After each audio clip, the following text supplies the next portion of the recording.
old-fashioned doubleheader in D.C. The Nats are hoping for more of the same in the nightcap on Masson.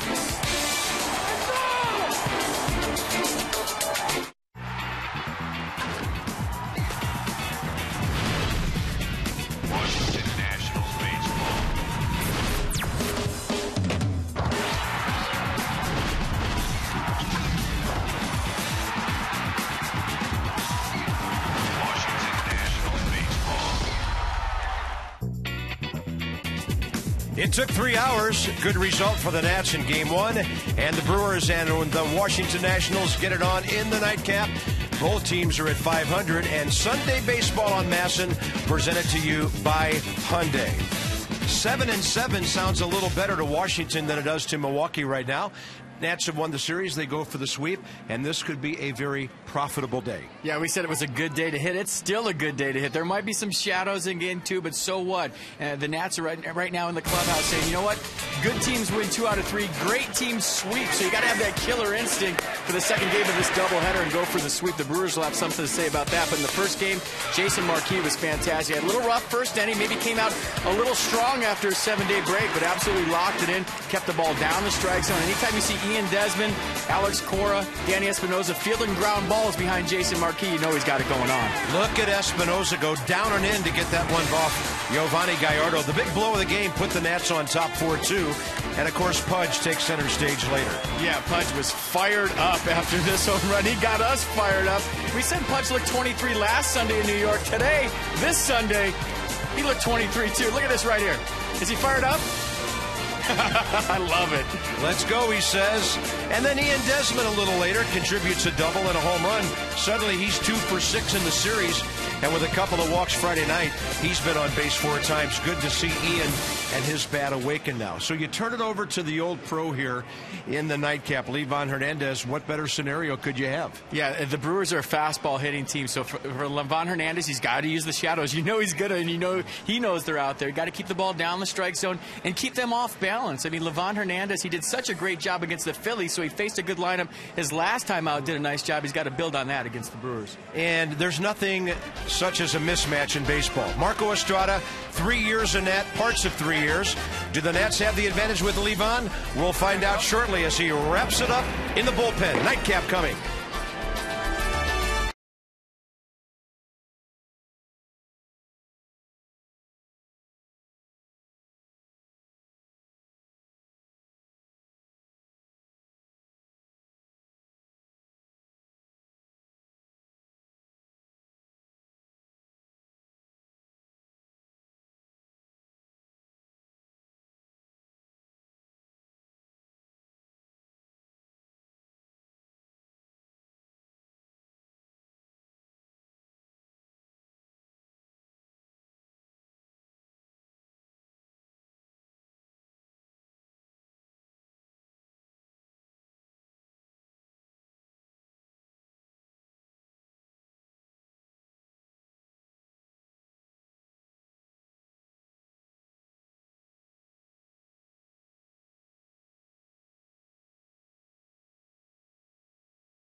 TNT, the nation's fastest mobile broadband network. By Hyundai, it's time to join the movement. And by Acura. Acura Advance. From National Harbor up the Potomac, make a right turn on the Anacostia, and you're right behind home plate at Nationals Park. Game 2 is coming up in a moment. Scheduled starting time about a minute ago, but Levon is taking a Sunday stroll in from the bullpen as the Nats get ready to take on the Brewers. Little drink there, 6 2/3 for Levon against the Phillies. In the first game of this homestand, he went 7 hits, only 1 run, didn't walk anybody, struck out 6. Most importantly, the Nats won the game and he got the decision. Yeah, and he was fantastic with his command. The start before in South Florida, he walked 5 batters. He didn't walk anybody against the Phillies. He had great tempo, great off-speed stuff, as he always does, but the command was outstanding. We've fallen in love with that little 12-6 curveball that's about 55 miles an hour, almost like an eephus pitch. He'll be featuring it today against the Brewers in the Shadows. Visit Train.com for an independent Train comfort specialist dealer near you. Hard to stop a train. Look at this. It's 5 degrees warmer than it was for Game 1. Still a beautiful day here at Nationals Park, but FP with a very unusual starting time now that'll be between 5:10 and 5:15. For the hitters, shadows a big factor. Yeah, they're always a big factor, especially when you have the light back here. You see everything light back there. The ball's going to be coming out of bright backdrop into the shadows, and all of a sudden the ball goes from light to dark. It's tough to pick up the rotation. It's tough to pick up the seams, but both teams have to go through it. I think, when you talk about Levon Hernandez being an off-speed pitcher, it's tough to pick up off-speed with the Shadows. You can see a fastball, you know where that's going to end up, but you're looking for seams as a hitter. You're looking for rotation. A lot of times with the Shadows, it's tough to tell. So the Nats, well, there's a lot of symmetry in their record right now. They're 7-7, 4-4 at home, 3-3 on the road. Against the East, they are 5-7, but they've gone 2-0 now against the Central, and they'll get another dose of that when they go to St. Louis and Pittsburgh on the upcoming homestand. Let's have a look at the Milwaukee Brewers lineup, now hitting .259 after they pounded out 13 hits. And in this series, Casey McGee is now 5 for 10 with an RBI after a 3-hit game that concluded just a few moments ago. But Tyler Clippard did strike him out to end the game, and it ended that way very well for the Nats. Levon Hernandez is 8-6 career in 21 starts against Milwaukee with a good solid ERA of 3.66. Now, if I know Levon, he knows exactly how the Shadows are supposed to be at 5:14 or 5:15, so he just took a couple of extra minutes so that the conditions would be optimum in his direction. Yeah, you see Levon Hernandez coming out to the mound. That is not Todd Coffey coming into the game. A leisurely stroll from Levon Hernandez, but you know what? He's got everything under control. The wily veteran knows exactly what to do with these conditions. A defense behind Levon Hernandez for the second game of the series. Morse, Keel, and Nix getting the start right. Desmond and Jerry Hairston Jr. will be at third base in the second game. Danny Espinoza, Adam LaRoche played the first game. And doing the catching tonight for the Nationals, Wilson Ramos. So Jason Worth gets the game off for the first time. 13-year veteran Mark Wegner has the plate. Chris Guccione, Mike Winters, the crew chief. And then Mike Estabrook, who was at first base for the first game, goes over to third. And that gives Mike Everett the rest of the evening off. When there's a doubleheader, the umpires who work home plate only work one game of the 2.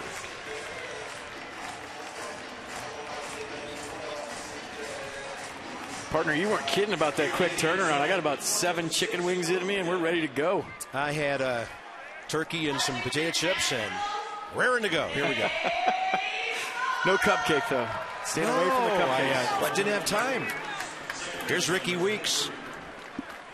Ricky 1 for 5 in the first game of the doubleheader. In the series, he's 4 for 10. And off we go. It is 5:15 in our nation's capital. So we're going to have baseball for you probably into the 8 o'clock hour tonight. And the first pitch misses up and away. Ricky Weeks now hitting .293. So Milwaukee's team batting average went up 8 points in the first game with those 13 hits. Bottom line is the Nats outscored them. Now here's Nix looking right into the sun. I mean right in his line of vision for the first out of the game. This time of the year, right field is the definite sun field here at Nationals Park. Not a problem. Next up will be Carlos Gomez. And if you're the Nats, the early part of this game is critical. If you can find a way to jump out to a lead. When you've beat a team the first 2 games of the series, I can't tell you how much pressure you put on them if you get an early lead.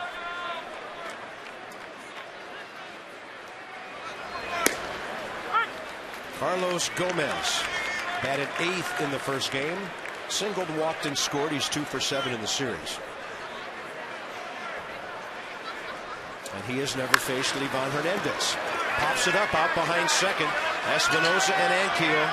Yeah, you hope the outfielder takes charge, and Rick did.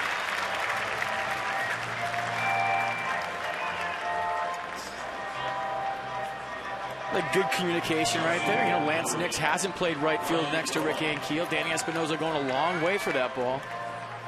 So good communication early. And we talked to Ian Desmond early in the season. I mean, these guys talk. They talk between pitches. They talk about positioning, where they're going to play on a given pitch. And Ian Desmond said that's something they didn't do in the past. He was a little bit afraid to do it last year as a rookie. This year, everybody talking out there, and you see that on that play. Ryan Braun is 4 for 17 career against Livan with a home run, 5 RBIs. He's the one Brewer who has done damage. The guy on deck has not, and we'll worry about that when Prince Fielder makes it up there. And he's ahead of a hitter. Braun 2 for 8 in the series. Livan with a good fastball that just missed.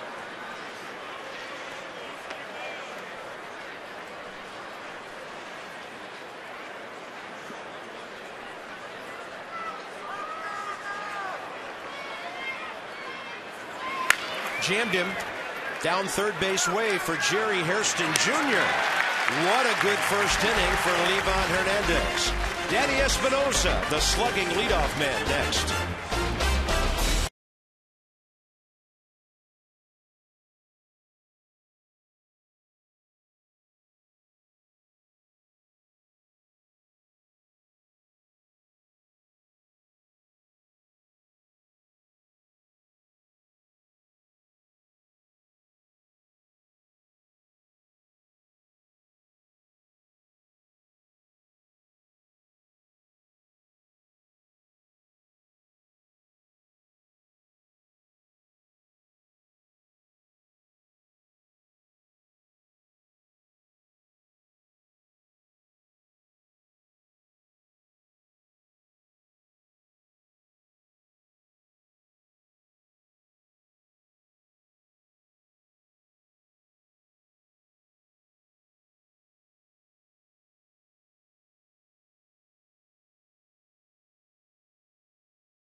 Raised their team batting average 9 points in that first game. The lineup is packaged by the UPS store. We love logistics. How about Ian Desmond? Been a while since we've been able to put the yellow line around his name. A double, a home run in the first game. He had walked a couple of times on Friday night.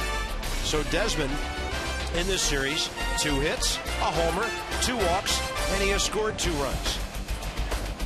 Maybe the pressure's off now. And here is Marco Estrada, 27-year-old former Nationals farmhand. He pitched very well at the single-A level. Made it to the big leagues with the Nats in 2008. Made his first career start at Philadelphia. And here he is against Danny Espinosa. Not many of the Nats have faced him, obviously. Some of them have been his teammate in the minor leagues. Danny in the series 1 for 8, but he has 4 RBIs. 1 ball, 1 strike. Estrada, Long Beach State product. So this is Long Beach State versus Long Beach State. Dirtbag versus dirtbag right here in the first. Target away. And Danny with a good take. He's hitting .250 now with an on-base percentage of .353. All the numbers we will give you are updated, including Game 1 stats today. Outside, 3-1. So the question is, if you're Danny Espinosa, you're leading off, do you swing 3-1? A lot of leadoff hitters will take in this count. Not a lot have this kind of pop. And he's hacking.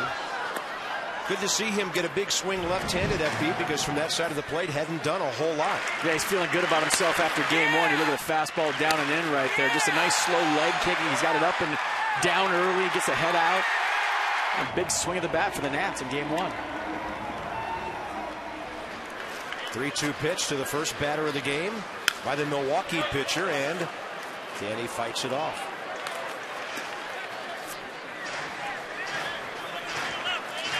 There's Rick Ankiel. Rick had a good game with 2 hits. Not to be forgotten is how he froze the Milwaukee base runners when they had 4 hits in an inning and only scored 1 run. Pop up left side. That'll be easy for McGee.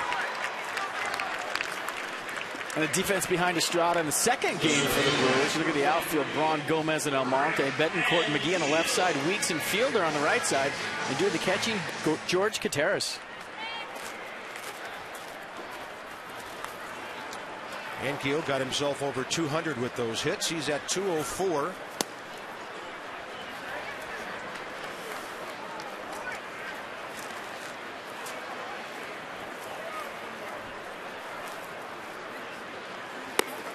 And then Estrada goes changeup and misses ball 2.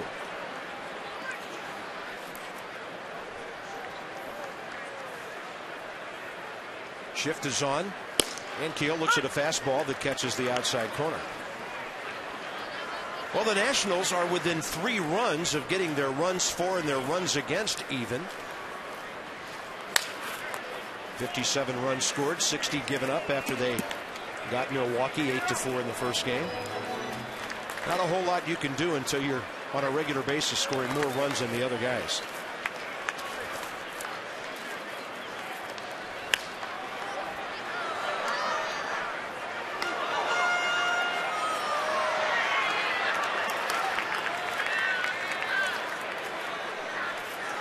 Michael Morse in the number 3 hole now. Ankiel trying to drop one into right center. That ball is not reachable for Almonte. And Ankiel was into second base with a 1-out double. It looked like Almonte got there, FP, but he's looking right into the sun in a very unfamiliar ballpark. Well, he's looking in the sun, too, and as an outfielder, when the hitter's in the shadows and you're in the sun, sometimes you don't see the ball off the bat. You're seeing the ball coming out of the dark right here, so he got a bad jump on the ball, dove at the last second, and they're lucky that they held Rick Ankiel to just a double. You know, he had the double whammy there. Ball coming out of the dark, and then it goes into the sun. He's got to find a way to make the play. Michael Morse will be next with an immediate RBI opportunity. I mean, that would have been a great play if he made it, but, you know, you talk about the circumstances. The ball coming out of the dark, and then you got to fight the sun on top of it. That was a tough play.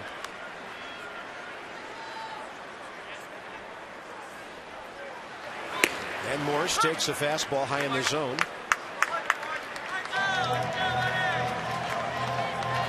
Michael with a 3-for-5 series and an RBI. Good to see the number 1 disappearing from the front of some of these batting averages.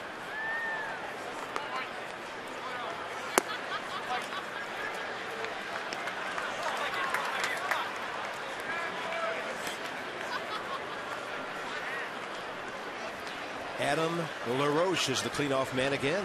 Speaks well to his health, playing both ends of a doubleheader. Well, his glove work in game 1 was outstanding.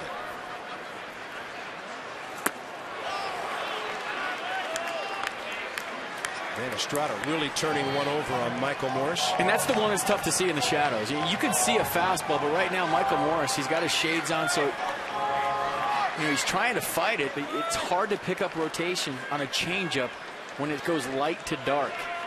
And that's what they're seeing. It's a great shot right there. This is what they're seeing as hitters. The ball's coming out of a bright backdrop, and then all of a sudden it's getting dark. Right by his belt buckle. 2 balls, 2 strikes. And of course, with the Phillies winning today, the Nationals stay 3 games back of Philadelphia. And they'll gain a game on Florida. The Mets won their game at Atlanta 3-2 to break their 7-game losing streak.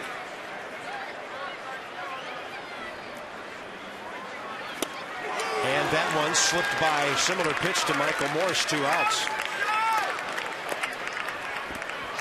Yeah, 78-mile-an-hour pitch. And check out the circle changeup grip in Estrada's glove. That's a very good pitch. And Michael Morse, like I said, having a tough time picking up rotation on the off speed.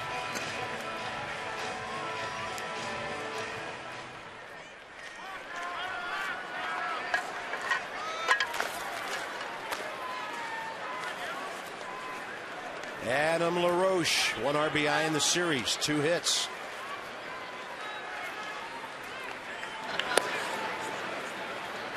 And as we mentioned earlier, the pitching pattern to him is interesting because they're playing him like a pull hitter, but they're not pitching him like a pull hitter. A lot of room between McGee at third and Bettencourt, who's on the second base side as the shortstop.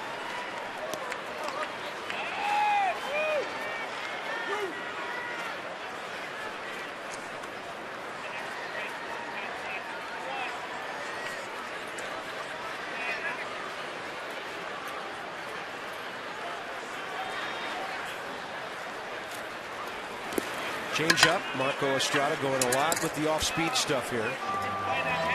Yeah, the scouting report I have on Estrada, changeup is his best pitch, and we've seen that so far.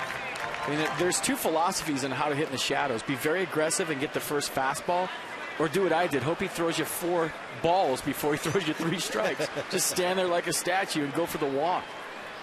I used to say, why am I going to try to hit what I can't see? It doesn't make sense. Runner going, and LaRoche hits one down the left field line that just goes slicing foul. With 2 outs, Rick Ankiel was running on the pitch from second base. I would venture to say early in the season the Nationals are leading all of baseball in 2-out steal attempts at third base. I mean, they're not afraid. I mean, the Cardinal sin is to make the 3rd out at third, so a lot of times you don't see teams even try to steal third base with 2 outs, but the Nats are running crazy. We saw Adam LaRoche do it on the last road trip. I think the only one that went bad, didn't Espinosa try it on the road trip, and he got nailed and got a talking to from some of the veteran guys after that. But the Nats have run the bases very well. Ball gets away, and Ankiel can trot over to third on what appears to be a pass ball on George Kataris. Well, hitters are having trouble seeing, and maybe the catcher is too. I mean, he's seeing the same shot that the hitters are seeing, and you look at him right there. That could have just been an old-fashioned cross-up. You know what? I think he thought that was a running fastball, and it was some kind of maybe slider that had a late break back toward him. Yeah, that was a trip out to the mound to get the sign straight, but now there's a runner on third, so you just go with the first sign. But would he have the courage to bounce a changeup here? 3-2, Ankiel way down the line. There is a changeup, and it misses away, and LaRoche is aboard, first and third, 1 out. And a big spot for consistently the hottest swinging guy on the team, Wilson Ramos. This kid has played 9 games. He's had 25 at-bats. He has 12 hits and 2 RBIs, 5 walks, and he was 2 for 3 with a walk here Friday night. And you talk about competition being a good thing. We're seeing Pudge start to swing the bat because Wilson Ramos is swinging the bat. And funny to look at the Brewers' defense tonight against Wilson Ramos. The other night, they had everybody on the left side. He had the whole right side to himself, and we were wondering, this guy hits the ball to the right side. Why are they playing him to pull? That bat goes screaming into the seats. Right over the camera bay, and then about 10 rows up. Everybody appears to be okay. And Ramos will let him have that souvenir. He may want a little pine tar. And you check out Wilson Ramos's hands, some of the biggest hands I've ever seen, but just a loose grip right there, and it gets away from him. I guess that means he's not choking the bat, right? You get the nice loose grip, but then, you throw a helicopter weapon into the stands. I've seen that do some damage. I'm glad everybody's okay. And that was a changeup he was way out ahead of. By the way, the Nats have 9 RBIs from their catchers. That's in there, and now Ramos has to protect on 0-2.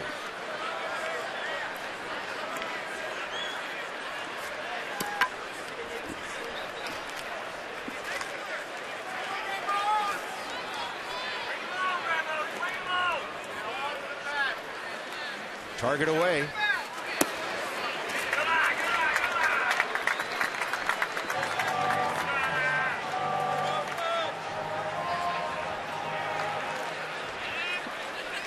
Fielder holding LaRoche at first on a 1-2 pitch with 2 outs. Got him swinging. A lot of pitches, though, in the first inning. Almost 30 for Estrada. No score after 1.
Clock start. Major league players are not used to playing at this time of the night or the afternoon.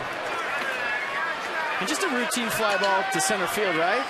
Rick Ankiel under it. I got it. I'm going to make the play.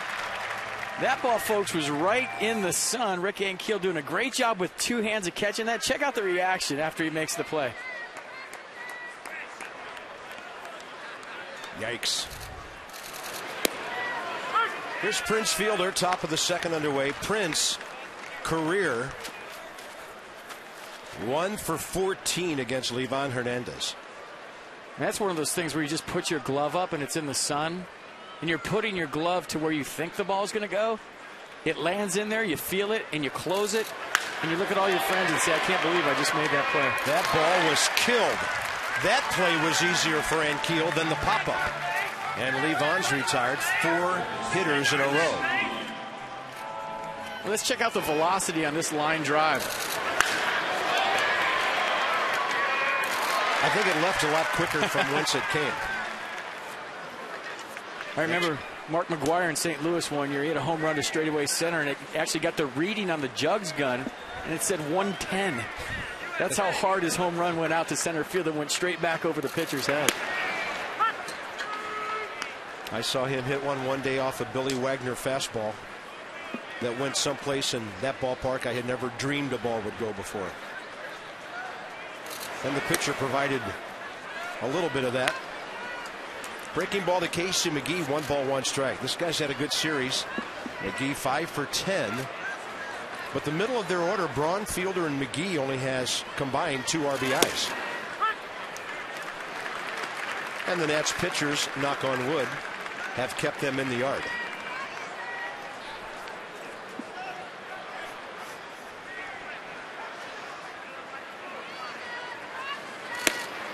Swing back fastball. McGee gone, and he wants Mark Wegner to explain that one. that's just what Livan Hernandez does. He backdoor sinker right there. You check it out. He starts it off the plate, runs it back. That's too good to take with 2 strikes. Nationals pitch track brought to you by Kinetic. North America, providing world-class technology to our national and homeland security customers. Nice assist partner. Thank you. Well, I know Q's are always confusing when there's no U after them.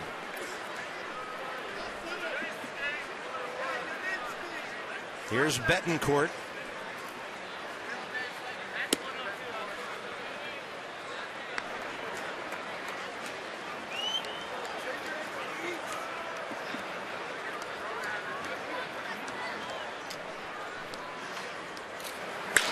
That ball is scorched to left.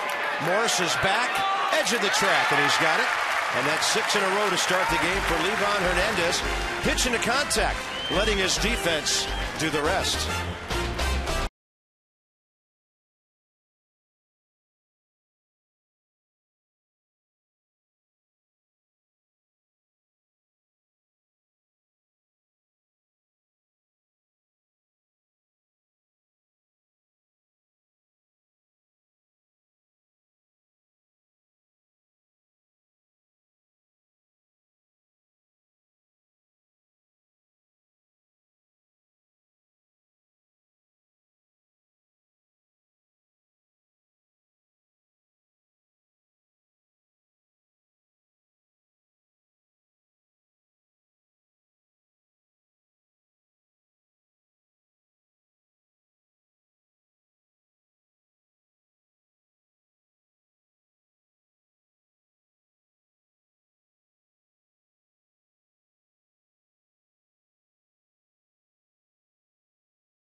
Ticket starts at $25 per. There's also food and drink once you're inside.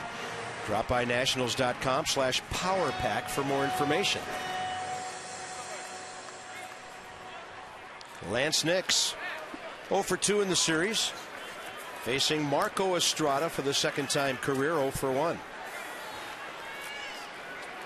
Well, FP, I think Livan has set a pretty good tone here, hasn't he? Yeah, great tempo, great pace, and establishing the strike zone early. We've seen Livan Hernandez struggle in the first inning. Take a couple minutes to settle down. If you remember back to opening day, he had a tough first inning, settled down. But today, right out of the gate, so far so good. They play a shift on Nix, and the count's even 1-1. Marco Estrada has a good changeup going today. It's early. Conditions in the pitcher's favor.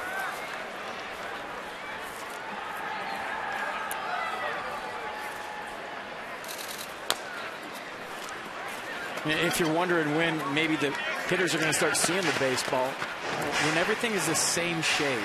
You get that shadow maybe all the way out to center field, and everything is the same color. When it's all sunny, you can see the baseball. When it's all in the shade, you can see the baseball. Then the lights will come into effect. But right now, you see the brightness in center field. That's tough.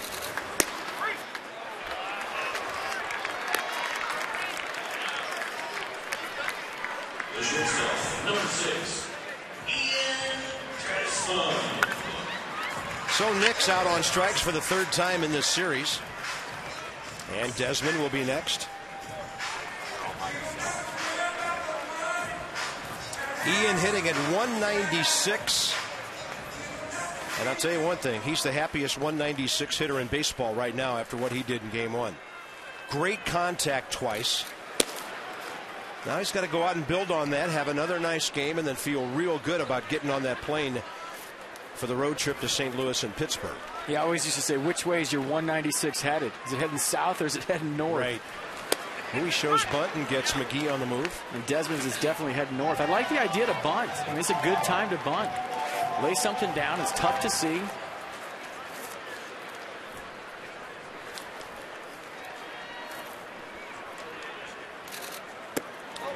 Nasty breaking ball. Call Luna for up to 70% off all flooring. 877-241 Luna. Guys with 10 plus homers and 20 plus steals since last year. And Desmond on the list with a couple of pretty good established shortstops in Ramirez and Reyes. 877-241 Luna with our Luna double. Shop smart. Shop Luna. Desmond, by the way, stealing 5 for 5 this year.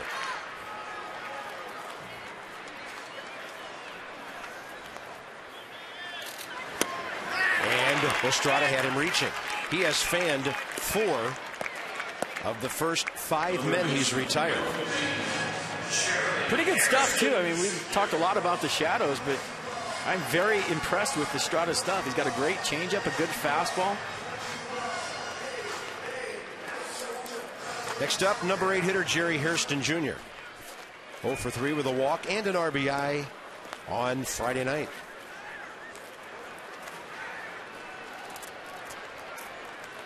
The Brewers, by the way, by losing game 1, did not lose any ground to the Reds.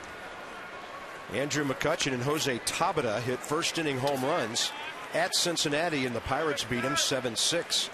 So Milwaukee's a game and a half back of the Reds, who are now 9-6.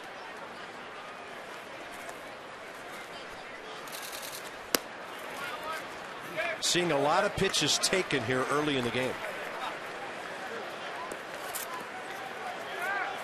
In the next 15 to 20 minutes, the shadow from the grandstand will reach out toward the batter's eye in center field.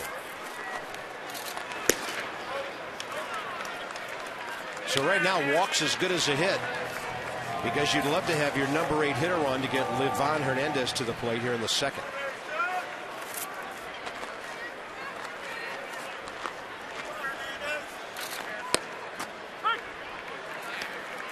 Estrada is over 40 pitches already. There's 2 strikeouts, and that walk took him a long time in the first inning. That ball is cranked to left. Hairston, see you later. The Nationals break out on top.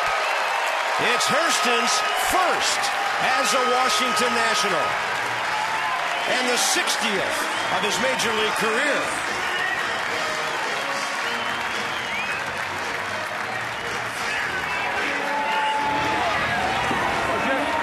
You know what this is? Betting fastball and getting it. Jerry Hairston Jr. getting to a 3-1 count. Now it takes all the mystery out of the at-bat. You see the Nationals hitters are having trouble seeing the changeup. You get to a 3-1 count, you bet fastball, and you let it rip. Great swing. Nationals 4 home runs today. Here's Livan. He'll go up hacking. Great hitters always expect first pitch fastball after a home run, right? Yeah. Ambush him. Lay in the weeds, get up there, swing at the first pitch. So Hairston with his 60th in his 13th year. And we talked a lot about Michael Morse in game 1 coming back to the dugout and getting some high fives, and all of a sudden you feel you're a part of it. Right now, Jerry Hairston Jr. feels a part of it. You know, he struggled early in the season. He's made some uncharacteristic errors on defense. Hasn't got off to the start he would like. And now all of a sudden you get back to the dugout, it's high fives, and you're feeling good. Livan's gone. 5 strikeouts for Estrada.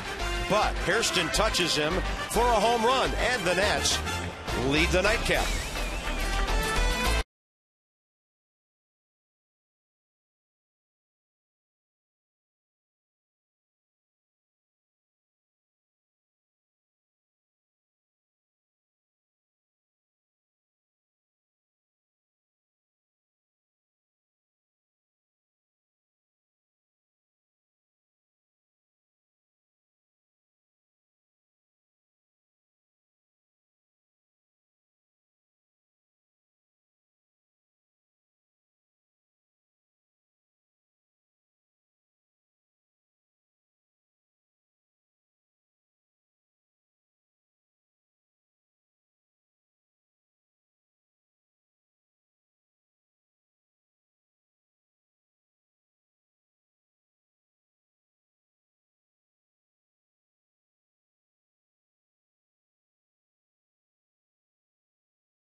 Going yard, Washington on top. Day off tomorrow, then it's on to St. Louis. Lannon, Westbrook Tuesday. Zimmerman, Garcia Wednesday. Gorzolani, Loesch on Thursday. Then the Nats go on to the Berg for the weekend. Masson 2 HD. Looks like Masson HD for the day game on Thursday.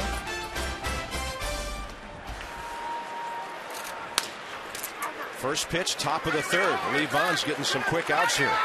George Kataris to LaRoche. And on 17 pitches, Livan Hernandez has 7 outs. Number 8 guy, Eric Almonte, and then the pitcher, Marco Estrada, coming. Livan knows the faster he works, the more innings he'll get to throw with the shadows and sun combination out there. Well, like I said in the first game, he's sitting in the clubhouse and he's doing his homework. He's watching the game on TV. He has all the video in front of him that he needs. But, I mean, there's nothing like instant feedback from game one. So he's in there doing his homework, watching the Brewers hitters, telling himself what he's going to do, what game plan he's going to have going into the start. Slow breaking ball for a strike, 68 miles per hour.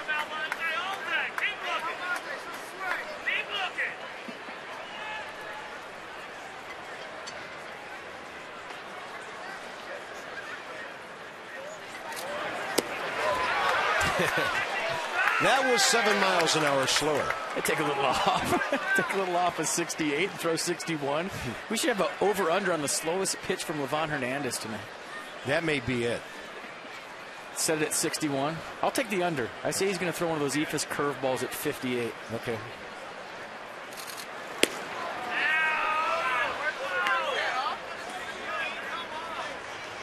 Two and one to Almonte, who played Friday night, went 1 for 4, and the former Nat Estrada on deck.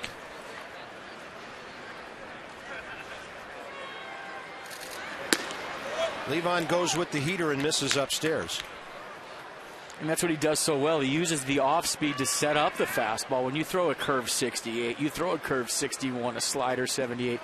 Now all of a sudden your 85 looks like 105. We saw him strike out Ryan Howard the other night with a bunch of curveballs and a fastball late. Pulls the string on that one.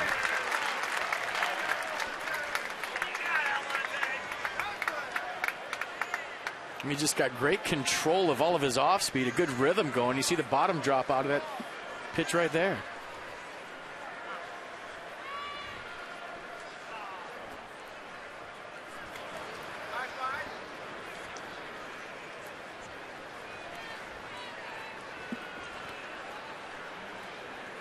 Top of the third, 1 out. 3-2 pitch. Livan throws a strike, and Despinosa's got it. I think he held on long enough. Danny Espinosa with an amazing reaction play to his left. This ball club's playing some baseball today. Playing great baseball. They're doing everything the right way. They're throwing strikes. They're making plays on defense. Look how quick this ball gets on Danny Espinosa. But you see, if you're a kid at home, did you see his ready position? You talk about that all the time. Danny Espinosa on his toes, on the balls of his feet as the ball crosses the strike zone, ready to go either way. I talk about that, excuse me, partner. I talk about that all the time when I'm teaching kids, the ready position, being on the balls of your feet, being on your toes, ready for the ball to be hit to you every single pitch. And a breaking ball away to the pitcher, Estrada. 0 for 3 career with a walk and a strikeout.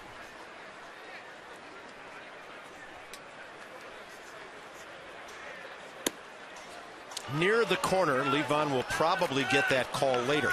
He tried the swing back fastball. And it's easier said than done, too. I mean, there's times on defense when your mind wanders, you're thinking about your last at-bat, and all of a sudden the ball is on you, but good defenders are ready for the ball every pitch. And the pitcher is going to get the first base hit.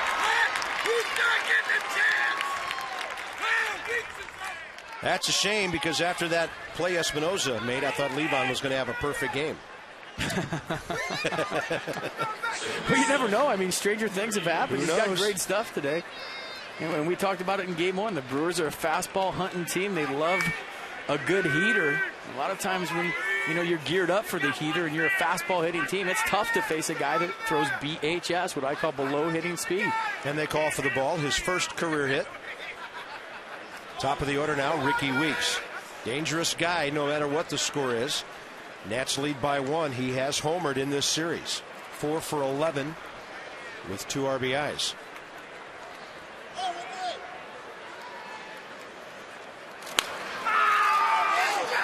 And Weeks, I think you call that swinging from your heels. Yeah, pitchers don't like it when you fall down on your swing. Ricky Weeks just losing his balance right here, but he lets it rip, catches the cleat right there and falls over the plate. And you look at Livan Hernandez just checking him out going, dude, I don't know about that hack.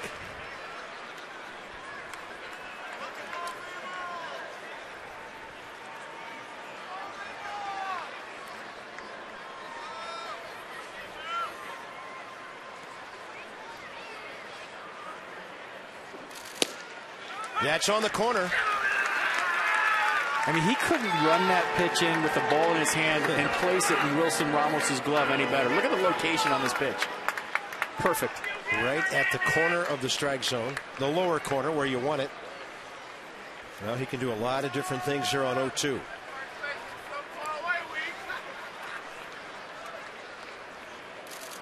There's the big slow one.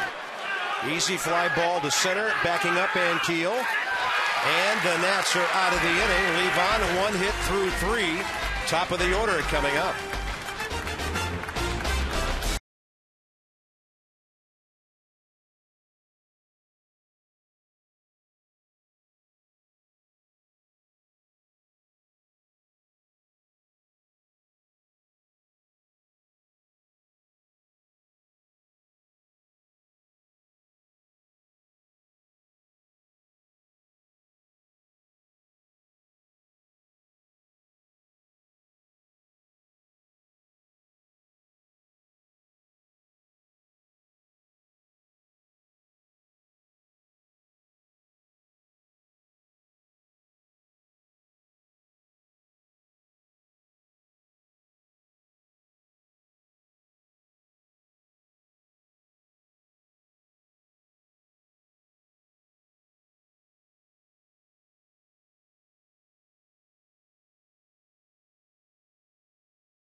It starts at $14, includes a ticket, hot dog, chips, and a Coke. You can wear pink, you can wear red, have a hot dog, just enjoy it. Go to nationals.com/family for tickets, and some of those families were standing on a Jerry Hairston long drive last inning. Bam! Looking for the fastball in. He got to the 3-1 count. I'm telling you, this time of day, he was betting 100% fastball. He said, I'm swinging. He got to a 3-1 count, and nobody feeling better than Jerry Hairston Jr. Thinking, I'm going to swing at a fastball no matter what pitch it is. Yeah, you just designate swing. I'm not going to wait around. I'm not going to think about, is he going to go change right here? I got to count leverage with a 3-1 count. I could do some damage. All right, Danny Espinosa, top of the order. Seems kind of odd that the only hit Danny has in this series was the 3-run homer. But he did have another RBI. 1 for 9. But it's the timing of the hits that means everything. Nationals still not getting a ton out of the leadoff spot. Here's our every quarter-hour shadow update for you. And only the shadow knows where it's going next.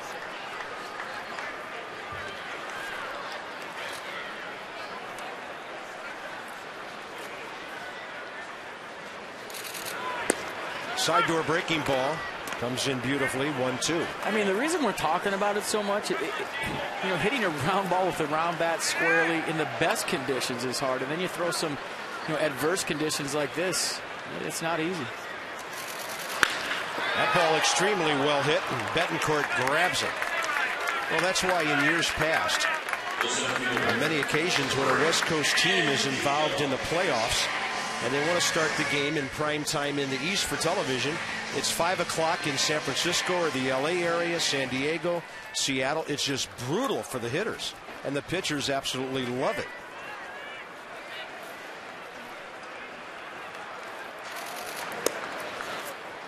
You know, when I was a kid, all the World Series games were day games. So that was something that never got talked about unless a game really stretched late into extra innings. That is right near the bag and just to the right of it. That was fair for a hop or so before it got to the right. Ankiel doubled first time up. That was the ball that eluded Almonte, who was looking right into the sun.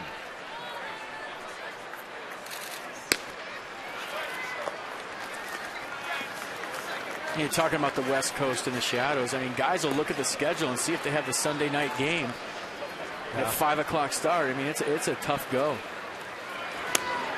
And I've seen guys try everything. Jeff Kent used to wear the orange Oakleys, you know, the ones that make everything brighter. That didn't work. You see guys wear sunglasses. That doesn't work. It's just one of those things where you just got to deal with it. On a 3-1 pitch, he threw Ankiel a pretty good changeup. And Estrada slowed down his bat. It'll be Morse. A reminder for alerts direct to your mobile phone. Message and data rates may apply. Text Nationals to 29292. Right now it'll tell you the Nats are in the bottom of the third of the nightcap, leading 1-0 after winning 8-4 first game to make it to the 500 mark at 7-7. Michael Morse will step in, struck out swinging first time, and Michael, at this stage of the day, has jettisoned the sunglasses.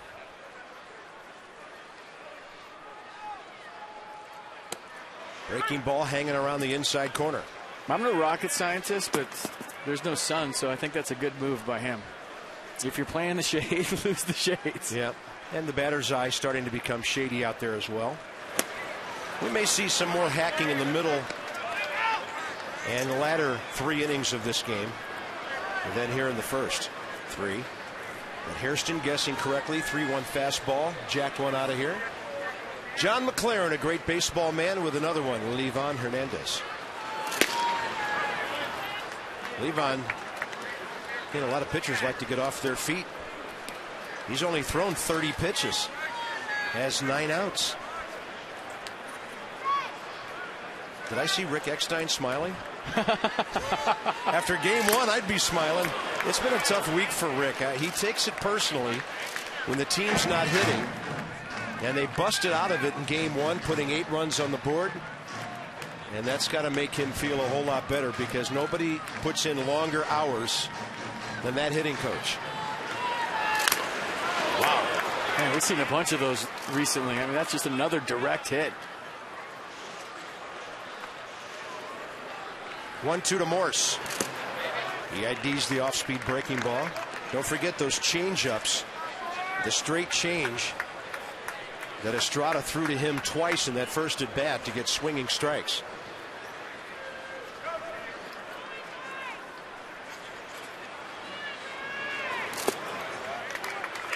Held onto that one too long, and the count's full. With the left-handed hitter, cleanup man Adam LaRoche next.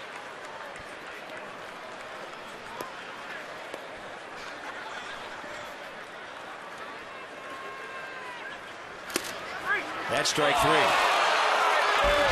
Marco Estrada, 9 outs, 6 of them on strikes. On to the middle innings. Nats 1-0.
game. DynCorp, we serve today for a safe tomorrow. Levon is ready, man. He's like lunch meat. He's always ready. There's a bunt attempt down the first baseline. And that's a foul ball off the bat of Carlos Gomez. Fourth inning underway. Did you just say he's like a lunch meat? He's always ready? Never heard that before. I heard a basketball coach say that about a guy coming off the bench. For Levon, I think it's pretty apropos. What kind of lunch meat would he be? I don't know. Do we have one called the one hopper to third? Yes. That'd be the name of the sandwich that Levon would probably like to eat at the deli with lunch meat. One hopper to third, please. Yeah, and I got to credit this to our producer, Chip Winfield, because I don't want Levon thinking I'm calling him names. But Chip says he does have a little ham in him. Wonderful personality, an absolute delight to have in the ball club. And I'll never forget 2 years ago, after he was let go by the Mets, the Nationals picked him up. And we were in that cozy little visitors clubhouse at Wrigley Field. And I felt this big hand grab my shoulder. And I turned around, and there was our guy Levon back with the Nats. And none of us could be happier. And he's been here ever since. One of the best teammates I've ever had. That's saying a lot. I've had a lot of good teammates, but 1999 in San Francisco, just the same guy every day. You never knew if he pitched a shutout or if he got lit and didn't go 3 innings. Just a great guy to be around. Always in a good mood every day. I think what a lot of people don't realize is what a competitor he is out there. I mean, you don't get to this level, obviously, without being a competitor, but just because of his mannerisms, his velocity at times, this guy wants to win more than anybody. Fierce competitor, goes out there every fifth day wanting to beat you. Ryan Braun trying to hack one to right field. It's out of play, 1-2. And if you've ever golfed with Levon, he gets the ball about 350 yards. I've never seen a guy drive it farther. Yeah, and he really stands over the ball for a long time, doesn't he? Yeah, no practice swings. Tee it up, here we go. He gets through this inning. He has really set himself up for a nice afternoon. 1-2 to Braun with one out. Tries to buzz the outside corner with that fastball. By the way, Braun was credited with an RBI for that infield fly rule ball that fell into right field that Espinosa lost in the sun. So he does have an RBI in the series. Fielder has one. McGee has one. That announcement was made about 15 minutes ago. They had to debate that for a while. He cranks one to left, and Michael Morse is over to get it. Boy, Ryan Braun hit that ball so hard it carried out far enough, and Morse made a good grab. Good tempo. Got them on their toes, doesn't he? Good tempo, on your toes, making good plays. We saw Danny Espinosa on the line drive, and now you got Michael Morse in left field, ready to play baseball, ready for the line drive. You see the great swing by Ryan Braun. That was serious extension there. I mean, there's a lot of time to react to this baseball. You have to be ready for it to make that play. Nice play, Michael Morse. Fielder takes a strike.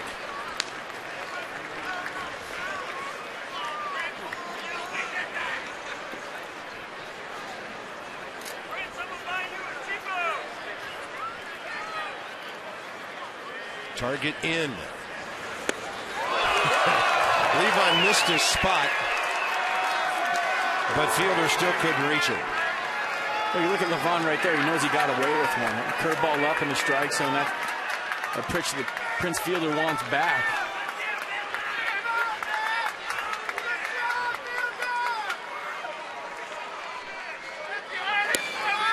That is close. Mark Wegner, the umpire, had a little body English going there. I thought he might jump up and pull out the bow and arrow here. The Greg Maddux front door sinker. Yeah, that's close. Good pitch on 0-2. He might throw it again. Now targets away. Straight fastball, and that one has really hit well to left center. And the ballpark holds it as it short hops the wall. In 16 career at-bats, that's only Prince Fielder's second hit against Levon Hernandez.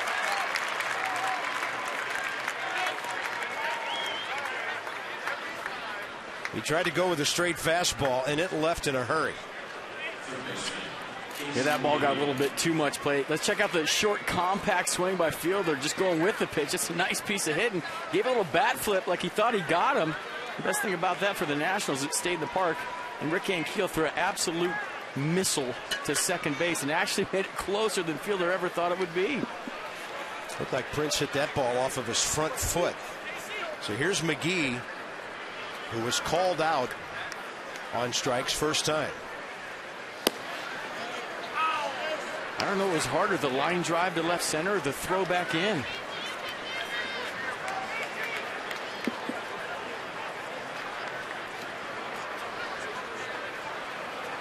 Well, if there's a base hit to center, things could get interesting at home plate. Levon looking for the out, but we've watched him for years. This may be a hitter he doesn't want to have a whole lot to do with, because there's a 200 hitter and a lot less experience on deck. McGee's dangerous. What you do is you approach it like it's an 0-2 count right when he gets in the batter's box. You're not going to give him anything to hit. You're going to throw to him like you're ahead in the count 0-2. Fielder at third. They're going to have to hold him. Nix will throw it in. That ball hit so hard, there's nothing Ed Cedar, the third base coach, could do except hold Fielder. So no harm yet if Levon can retire Yuniesky Betancourt. Well, that ball was up and out over the plate for Levon Hernandez. You usually see with the base open, he doesn't give in. What do I mean by that? He'll off-speed you. He'll throw something in the dirt. He'll make you chase.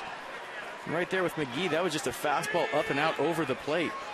This is a battle of Cuban defectors here. Betancourt, 29 years of age. Levon, 36.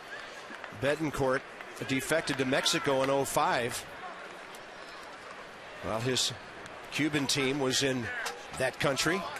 Runner starts off of first and then goes back, and Levon hangs a breaking ball. Game's tied. 3 hits in a row by the Brewers.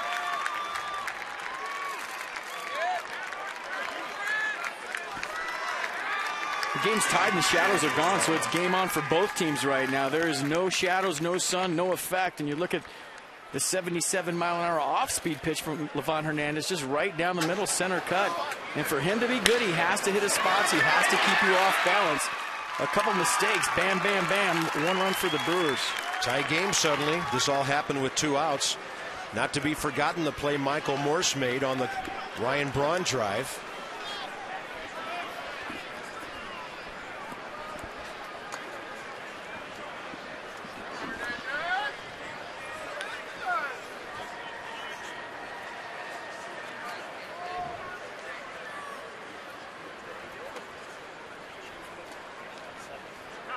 George Kataris bounced out to LaRoche first time.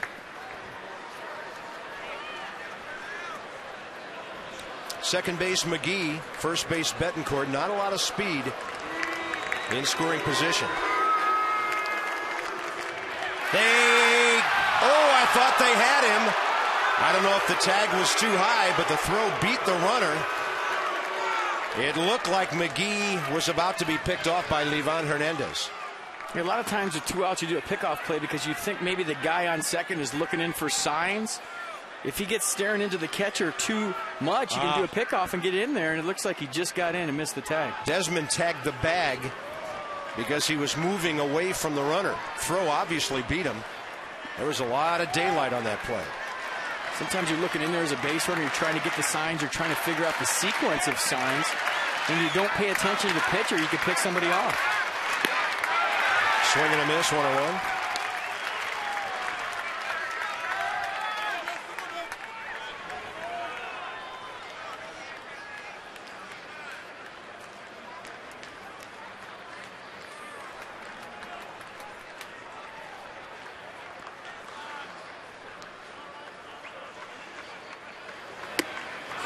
Fastball up. You've seen a lot of pitches all of a sudden up from Levon Hernandez. We're down the first couple innings. Now he's missing up in the strike zone, out over the plate. Can't afford to do that.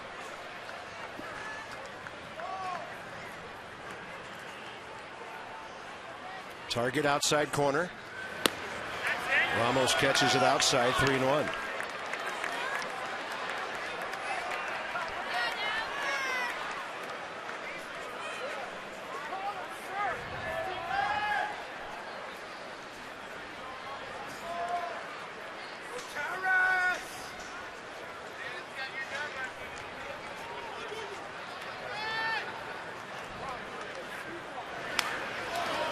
That'll fill the count. And the Milwaukee Ball Club, which is not a fast club in terms of running the bases, will get a bit of an edge here with the runners on the move. A good trip from Ramos right here. He's trying to calm him down, tell him, what do you want to go with? This is a big pitch of the ball game. And that pitch was up, too. The 3-1 pitch was belt high.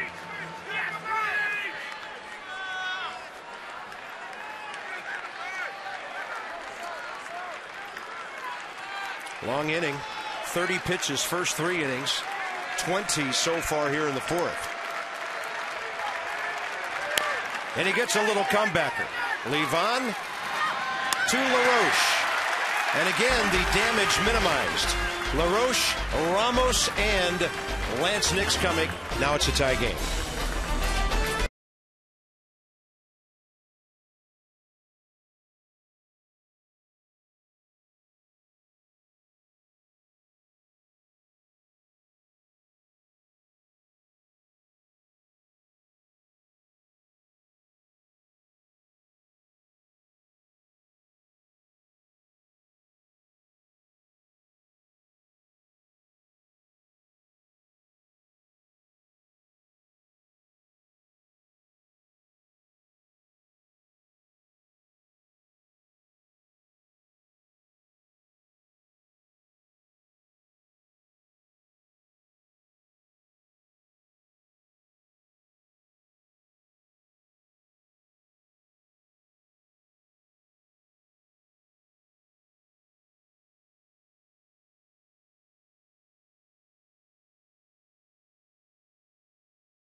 Italian sausage from Milwaukee.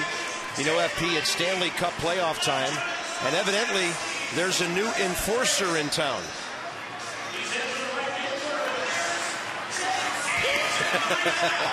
Teddy working on the grill, and he takes down the Italian sausage. Straight clothesline piece by Teddy. Wow, that's half of a cross check right there. Better be careful, Teddy. Messing with that Italian sausage like that. They call that Zazitza back home. Family having a good time at the ballpark today, and bottom of the 4th arrives. Tie game. Here's LaRoche, Ramos, and Nix to follow. Estrada, 61 pitches in 3 innings. And right up the middle, and nabbed by the shortstop Betancourt. Well, their defense paid off that time. Yeah, we've been getting on it when it doesn't work, and the Brewers have had a million shifts so far in this series. Weird shifts at times, and that's one time when it pays off. Adam LaRoche shaking his head right now. Anytime you hit a line drive, a low liner back up the middle, you're thinking base hit, not line drive out to the shortstop playing on the right side of second. They play Ramos straight up, and I guess when you have any young hitter in there and they play him straight up, that's a really good compliment. He has been spraying the ball around early in his big league career.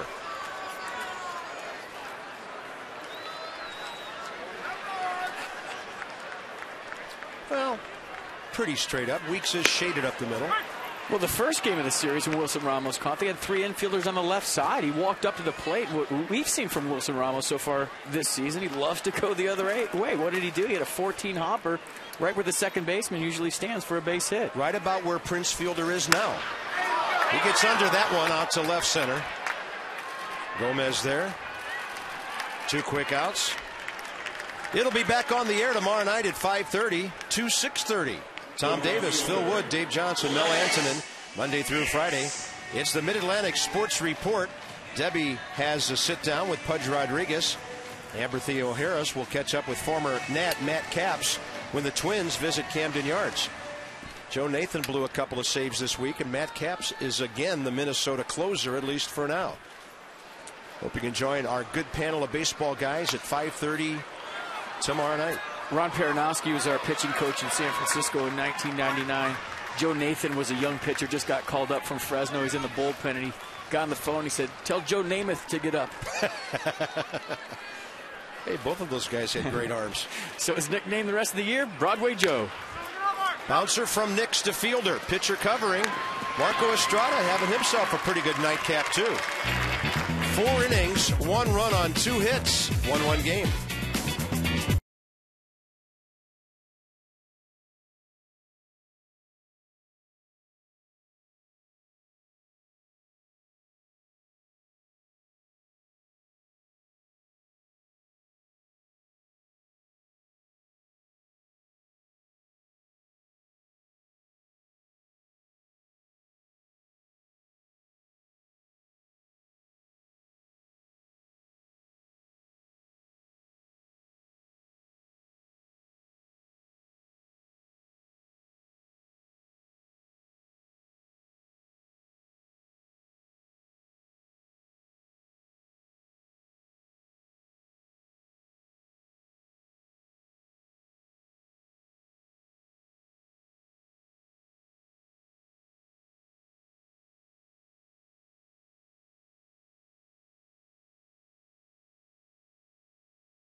Right there for the 5th inning of the nightcap. 1-1 ball game. FP and Bob upstairs. Still some starts remaining in these shirts as we get ready for the top of the 5th. But a well-played game, and Levon a bump in the road. But again, these national starters give up hits, but they don't give up big innings. They make the big pitcher they need to. They've been fantastic so far this season. Better than advertised. We've been so impressed with the national starters. Levon Hernandez doing it again tonight. I mean, he got out of that jam. He made the pitches when he had to. Back to work. Number 8 hitter Eric Almonte for the Brewers.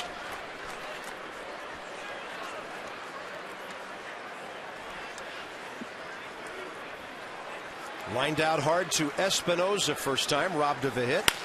And a breaking ball pulled to his left. Hairston on the run.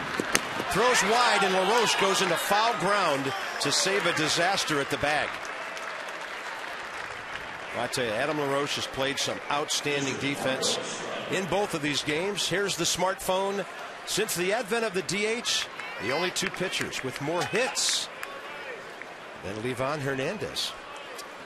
I might have, let's see, John Smoltz was a really good hitting pitcher. And Zambrano has all those home runs.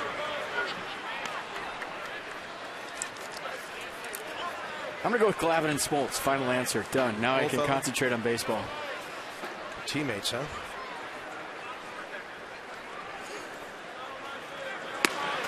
It's not Marco Estrada, who has 1 big league hit, and he got that last time up.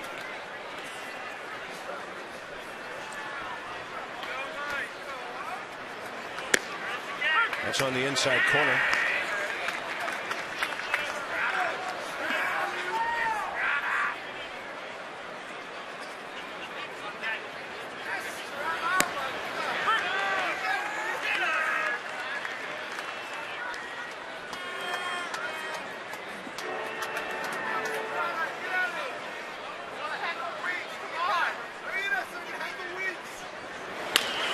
This one out to short for the charging Ian Desmond.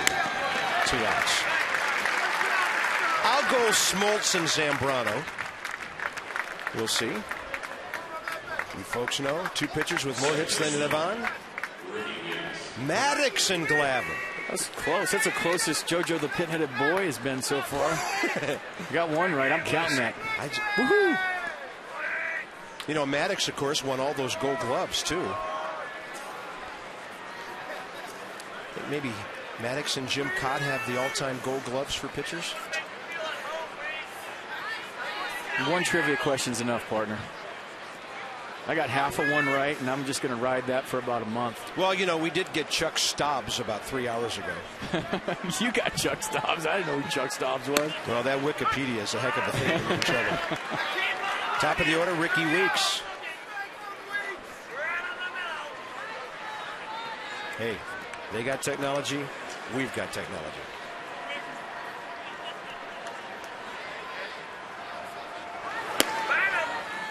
And the swing back fastball stays outside. You know, I mentioned earlier the Nats were missing Chris Carpenter in St. Louis in that series. It's a good thing. Right now in L.A., he and Chad Billingsley are scoreless in the 8th inning. Billingsley tossing a 2-hitter, Carpenter a 5-hitter.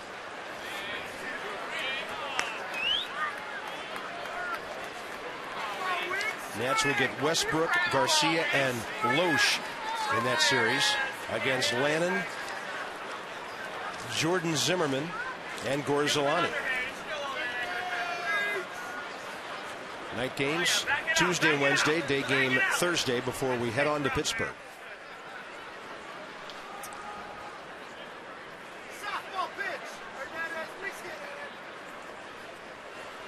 Two and one. Weeks stays on that ball and bloops one to right. Nix broke back. No chance, and Espinoza neither for that matter. And the Brewers have their 5th base hit. Now that's what happens when you get to the 3rd game of a 3-game set and there's a guy that's established that he's hitting the ball all over the place. Ricky Weeks has hit some balls extremely hard. So what do you do as an outfielder? You see contact, you see big swing. You're thinking, oh, that's the one that he hit off the wall 2 nights ago. Yep. You know, you take a step back, and that's what Lance Nix did right there. 2 steps back, and the ball dropped. All 5 of their hits in this game with 2 outs. So it's up to Levon to get Gomez to keep Ryan Braun from batting here in the 5th. This at bat could be a huge step toward how the rest of this game goes if Hernandez gets out of the inning. Levon quick to the plate right there. You got to keep Weeks close at first. He's looking to steal a bag with 2 outs. And he hasn't swiped one yet. He's 0 for 1. Hitter offered. An appeal to first, no swing, says Chris Guccione. You don't want to speed up your delivery so much that you get your mechanics all messed up. I mean, you want to be aware of the runner at first base, but you don't want to concentrate on him so much that you end up walking Gomez, and now here come Braun and Fielder. Dangerous count. Breaking ball, it's a beauty for a strike. Verizon pitch track. And check out the 2-0 pitch from Levon Hernandez, a curveball. Like I said, you know, he's got to throw off-speed pitches and fastball counts. Keep him off balance. Great pitch by Levon Hernandez. Rule the air with the most advanced 4G network in the world. Verizon 4G LTE.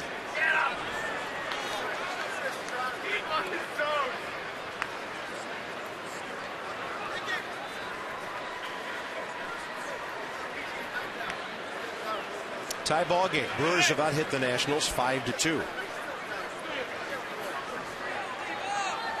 1 on, 2 out. Gomez waits for that one, and he couldn't wait long enough. They'll be announcing today's attendance soon. Good crowd in for the first game, and couldn't wait back long enough, could he? No, it's tough to stay back on the 2-1 offering from Levon Hernandez. You see it off the end of the bat right there, just out in front, pulled a foul. You know, Levon will take a strike any way he can get it. He doesn't care if you're out front and foul the ball down the line 300 feet. It's a strike in his book.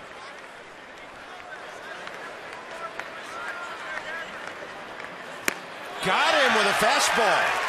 That's a big strikeout for Levon Hernandez, his 2nd of the game. Braun and Fielder next inning. Bottom of the order coming up.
and on the base paths, and we saw how it can be the difference in a game Friday night. Jim Riggleman credits third base coach Bo Porter for that, and Bo told me it's something that the team has been working on since spring training.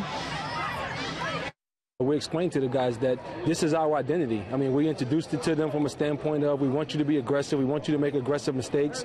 We explained to them that the scoreboard is the most important object on the ball field. But at the same time, I think that the confidence they were able to gain in spring training by going first to third, by kind of pushing the envelope, it gave them that much more confidence coming into the season. Bo brings a lot of energy to the ball club, and while he told me he's pleased with the base running, he said there are still a lot more opportunities to come. Bob? Base runners a little scarce right now. 7 in a row retired since the Hairston homer in the second. He will bat after Desmond. Ian leads off bottom 5, struck out first time.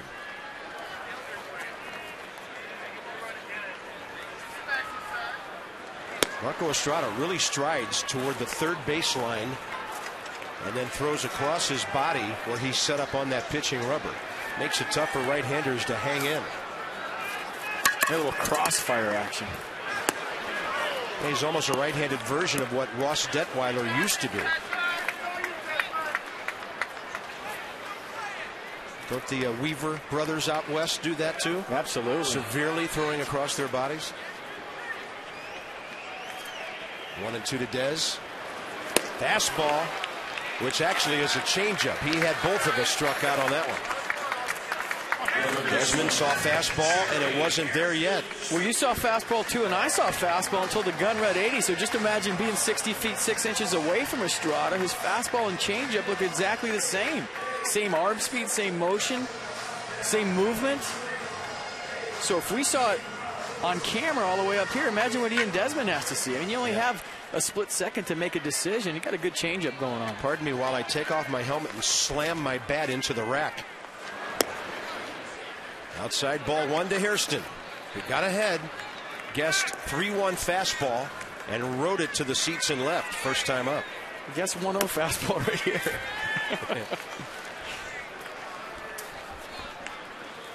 It was. He's late for it. Little flare to right, and unable to get it. Almonte. Hairston scampers to second base. Going out on a ball and coming in on a ball. Eric Almonte has missed connections twice here today. He got that ball probably a little deeper than he wanted to, but good hustle by Jerry Hairston Jr. out of the box, thinking, hey, this has got a chance. He's busting it down the line, makes it a single, a double. You talk about the chance by Almonte in right field. Dove for it. A good hustle by Jerry Hairston Jr. Now maybe you think about, we just talked about how aggressive they are on the base pass. Maybe you think about advancing here on a bunt from Levon. You take a big turn at third base and see where you got. I've got Levon swinging here. 1 out, runner at second base. He's driven in 78 career runs. 220 hitter. I got him swinging too, but he always does what you're not thinking. The other day, the bases loaded, he laid down that beautiful safety squeeze. You just never know what he's thinking up there. He can do a lot of things. Well, he owes Estrada a hit after Marco got one in the third inning. Fastball in there, 1-1. Now the hitting conditions are neutral at the ballpark from the standpoint of seeing the ball. Nationals Park completely in the shade finally. Here at 6:33 local. Generous call, strike 2.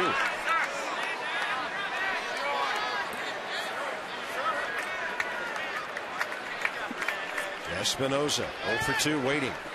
The lead runs in scoring position. 1 out, bottom 5.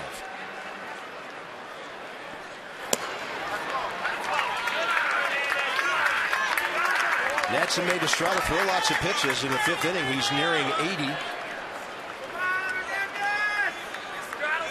But he had a 6-pitch 4th inning that really speeded up his afternoon.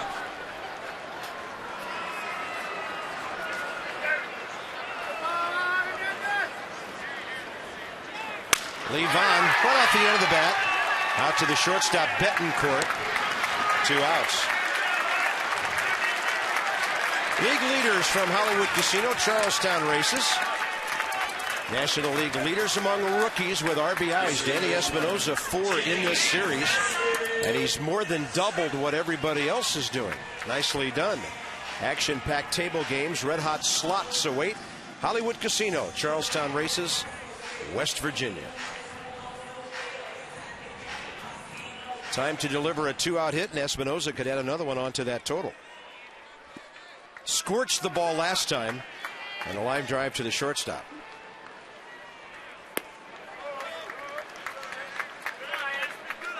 Estrada, the changeup, his primary pitch today. Everything's working off of that.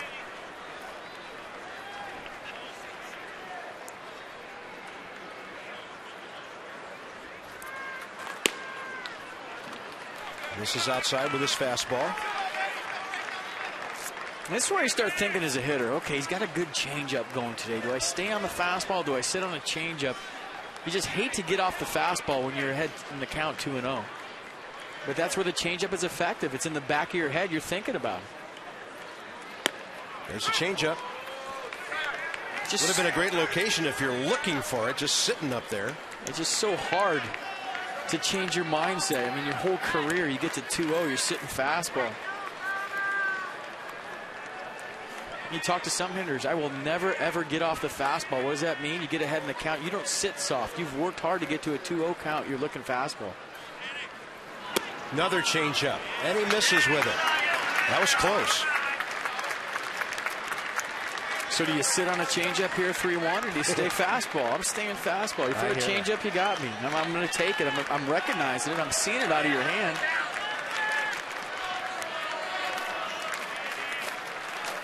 3 balls, 1 strike with 2 outs. He goes breaking ball and drops it at the knees. Door number 3. Side door. Kinetic on the pitch track. Was it a fastball? Was it a changeup? Curveball. Now you see ball, hit ball, you react to a strike.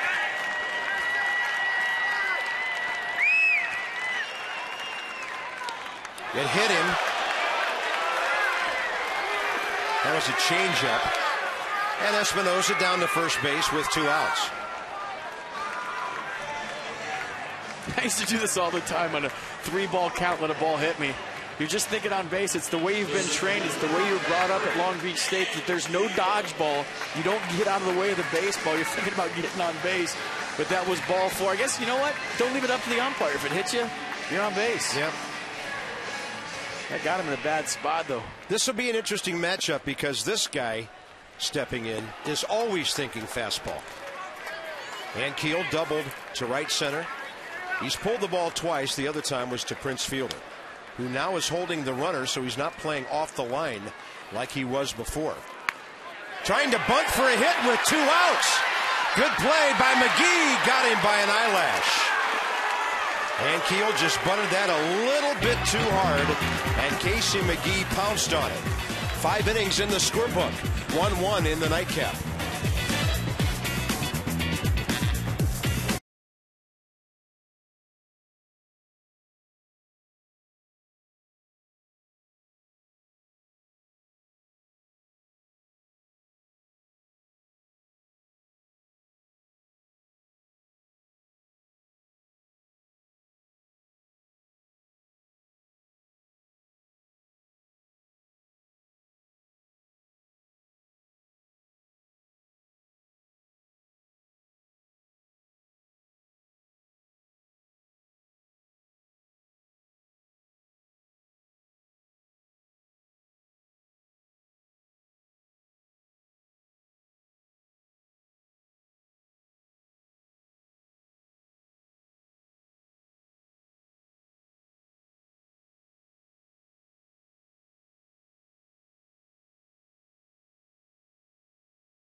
presented to you by Hyundai. Game summary. Hey, once again, it's all about the pitching. Marco Estrada, when he struck out Ian Desmond in the fifth, career high in strikeouts. Jerry Hairston Jr. having a good day. 6 total bases for him. Yudesky Betancourt, an RBI single back in the fourth. And not to be forgotten, Levon, effective. 1 run on 5 hits through 5. Once again, a national starter going 5 innings. Coming into today, the Rockies and the Nationals are the only 2 teams in the major leagues to have their starters go at least 5 innings every single game. Braun, Fielder, and McGee. Tough 6th inning.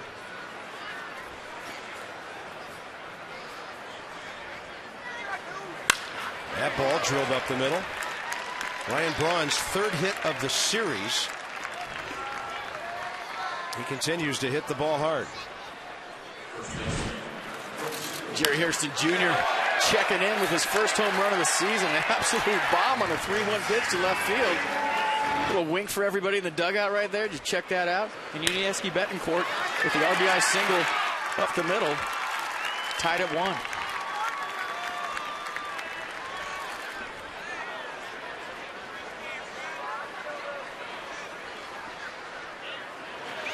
Colorado Rockies only got 4 innings out of their starter, Alan Johnson, today.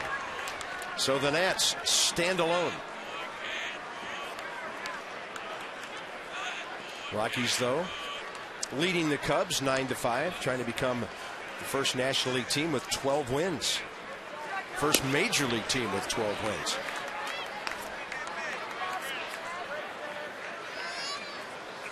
Do you remember the other night with Ryan Howard up? We were questioning how the heck they were going to turn a double play with the shift they had on. And check out the Nats defense right now. Danny Espinosa's playing right on the grass at second base. More traditional defensive alignment against Fielder. Fielder lifts one to left. Morse is under it, short of the track for the first down. Well, I know that when the Nats, and base running mistake. You know, and Adam LaRoche did not have to tag that runner. Well, Ryan Braun was tagging up on the play. Saw the deep fly ball to left field. Michael Morris got behind it. Ryan Braun went about 3/4 of the way to second base and decided he wasn't going to make it. Look where he's at right there. Espinosa with the strong arm. Braun with a good slide back into first base. I think Chris Guccione got it right because Espinosa's throw was high and wide. Yeah, he did not have to force him on the bag because he had already tagged up. Boy, that's close. But I think he got back. Look at Guccione. Perfect umpiring position. That slow motion is awesome. I mean, if you missed that call, look where he's looking right there. He's on top of it. Great slide by Ryan Braun. Not a whole lot you can do.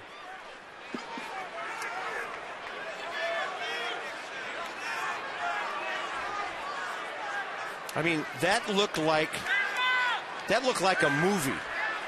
If you were going to make a baseball movie, this would be a great piece of video. That's a portrait. Look at that. You got the umpire leaning in, a great slide back to first base, and the tag on his back, and you can't tell who beat who, but that's just a great shot. That's baseball on a Sunday afternoon. You could even see the base wiggle up a little bit when his hand hit the bag. A lot of different elements to that. And a good play by Michael Morse to get the ball in quickly. If he takes his time, Braun keeps going. Milwaukee box. Nobody with more than 1 hit. The big hit, though, Fielder's double that with 2 outs in the 4th got them going.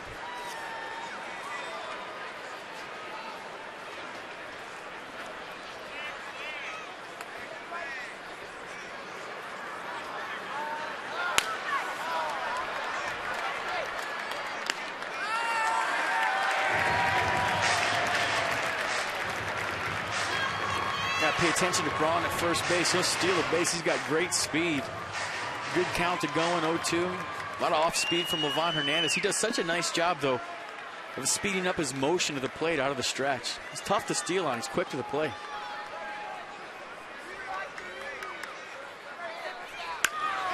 And McGee on an off-speed pitch. And Keel is there. By the way, if you wonder back home how the Exmo does that, 740 frames per second. I was just going to say that. Miller Lite Party Night every Thursday, Friday, Saturday. Tickets start at $20. First drink is on the house. Happy hour. Get here early. $5 beers and some entertainment for you. Live music. Lots of fun out there in center field. Nationals.com/party night for tickets. And the next time that will happen will be the 28th against the Mets, the 29th, and the 30th against the Giants. Next homestand, Mets for 3, the world champions for 4. Then after that will come a road trip that'll really test this ball club. 3 in Philly, 3 in Florida, 3 in Atlanta.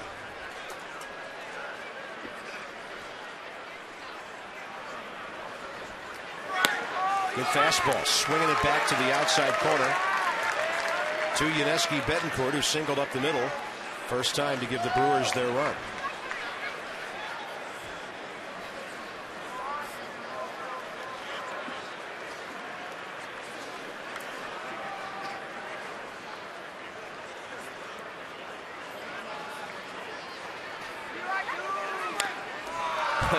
Way out ahead, strike 2.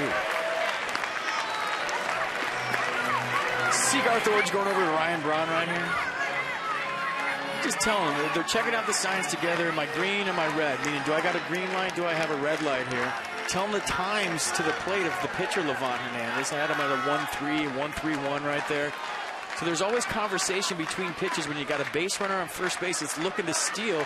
That's what the first base coach does. Dan Radisson does a great job of that for the Nationals. No balls, 2 strikes. How slow is that thing? So slow he couldn't hit it fair. Now with Adam LaRoche right there, what can they talk about without him hearing? All kinds of things. I mean, Matt Williams was famous in Arizona. He would walk right up to you at third base and want to know what you were saying, what the third base coach was saying to you, because they'll come over to you at third and say, squeeze, we're squeezing right here. And Matt Williams would stand right there with you, and it's not illegal. He would just do it. He's not telling them you got to go right here. He's just filling his head with a bunch of information. 2 outs, going on contact. Don't make the third out at third. We're looking for a pitch to go on right here. Might be thinking about stealing. He's leaning right now. Yeah, he had to scamper back to the bag. And LaRoche with another pick. Braun obviously going right there. Thought he had the tempo down of Livan Hernandez. A lot of times guys will be over there at first base and a pitcher will get into a rhythm and you just kind of count in your head 1001, 1002, go, and then you steal the base. Braun looking to go right now. 0-2 can be a good running count. A lot of times the pitcher's going to throw something off speed in the dirt. Livan goes with a fastball that doesn't miss by much. Probably a little bit low. Good take by Betancourt.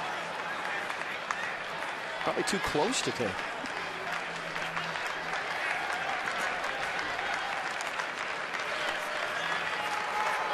One-two pitch to an RBI man. Pitch out. Nats guessing Braun might be going. And with that count, you can give up a ball call there. Well, Ryan Braun was going right there, but Livan was so quick to the plate that he choked it off. He took a jab step to second, slide step pitch out. A lot of times if you're too quick on a pitch out, the guy's not going to go.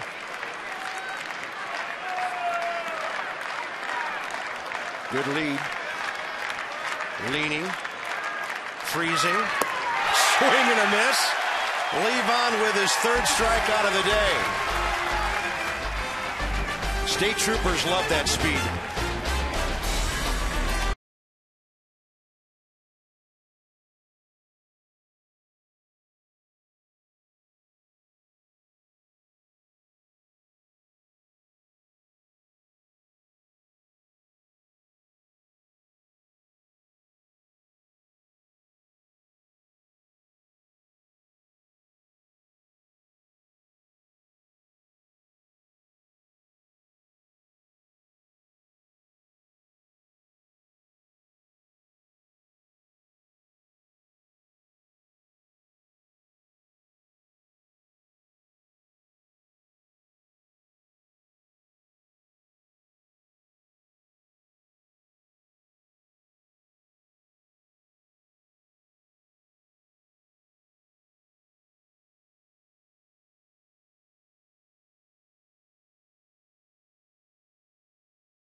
Guys zipping by with their paddles. Nice going, guys. On the Anacostia tonight. Beautiful spring evening. For every Nats walk this year, Care First Blue Cross Blue Shield contributes $50 for the Boys and Girls Clubs of Greater D.C. To date, 60 walks, $3,000. Care First Blue Cross Blue Shield encourages each of us to take that first step toward a healthier and more active lifestyle. I wonder if they knew what they were getting themselves into with this selective ball club at the plate. The W stands for walks right now on the jersey. I mean, that's 2 walks a game. Pardon me, that's more than that. That's 4 walks a game. All right, Morse, LaRoche, and Ramos, bottom of the 6th. Nats have been out hit 6-3, 1-1 game. Still in a great position to sweep the doubleheader and the series. That St. Louis ball club will not be in a good mood Tuesday. Matt Kemp just hit a walk-off homer against Ryan Franklin. 2-1 Dodgers with a home run, bottom of the 9th. Change up, and Morris wasn't even biting. 3rd time around the lineup. This will be interesting to see how the Nats ID what Estrada is doing. He's walked 1, hit 1, given up 3 hits. Struck out 7. Bang! Left field line. Can it stay fair? Yes, it will. It bangs off the wall. Morse is going to have to hurry. They've got him. Good throw by Ryan Braun. He hit the ball so hard, it made it tough to get to second base.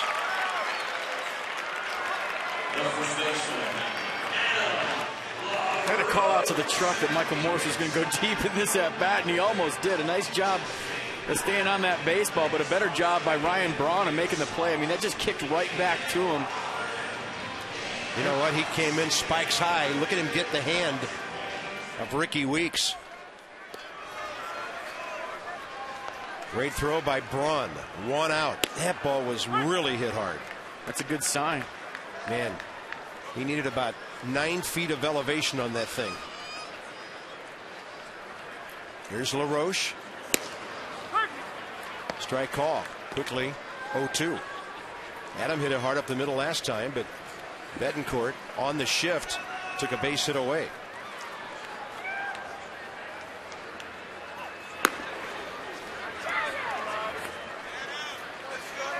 And that's a good gamble by Michael Morse. I mean, you talk about a tie game, bottom of the 6th. You've already won 2 games of the 3-game series. You're going for the sweep. Why not be aggressive? Why not take chances? You already got money in the bank. You know, we talk about how aggressive these guys run the bases or have all season long. There's going to be times when you're going to run into some outs, but there's going to be more times when you create things. You create opportunity. LaRoche on a changeup, and that's unreachable for Ricky Weeks. So Adam LaRoche is on for the 2nd time in this game. A walk earlier, and LaRoche has 2 hits today and 6 at-bats. Well, the other thing, FP, it requires a perfect defensive play to throw you out. Ryan Braun did that. Yeah, when Michael Morse is making his decision coming around first, he doesn't know that the ball is going to ricochet right back to Ryan Braun, that Ryan Braun's going to get rid of it with a lot on it, right on the money. I mean, there's so many things that have to go right in that play, and it's all you have to do is run hard. You have to do one thing, run hard. They have to do about 3 or 4 things perfectly to get you. Here's Ramos, 0 for 2, getting his 3rd look at Estrada. Consecutive hits for the Nats here in the 6th. It's mixing in that breaking ball a little bit more as the game goes on. Primarily fastball changeup earlier.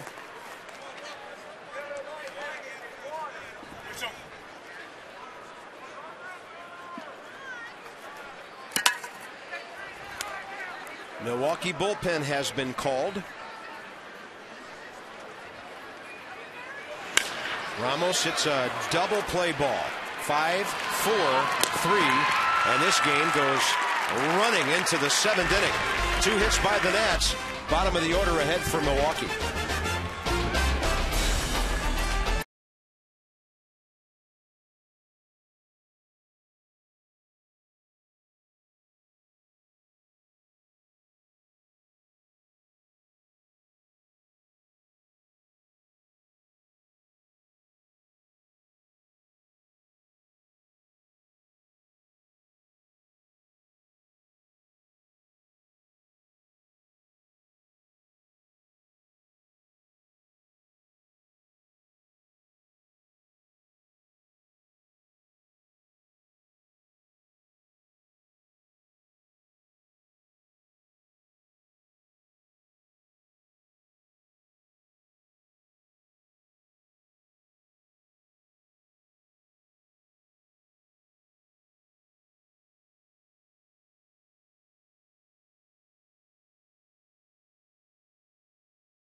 Expect great sights with the Capital City View seats.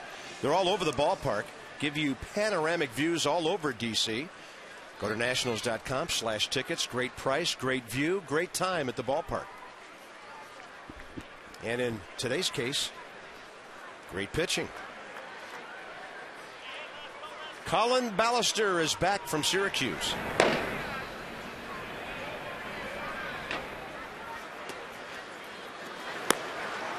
First pitch off speed outside to George Kataris, the catcher. Ground ball to first, ground ball to the pitcher.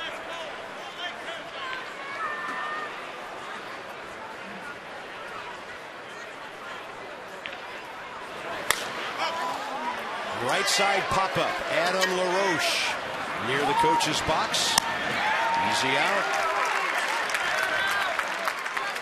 Today's copyrighted telecast, again, presented by authority of the Washington Nationals, and may not be reproduced or retransmitted in any form, and the accounts and descriptions of this game may not be disseminated without the express written consent of the Washington Nationals. And as my mom used to say, I'm not going to tell you again. Here's Almonte over 2. There will be a 7th inning stretch, though.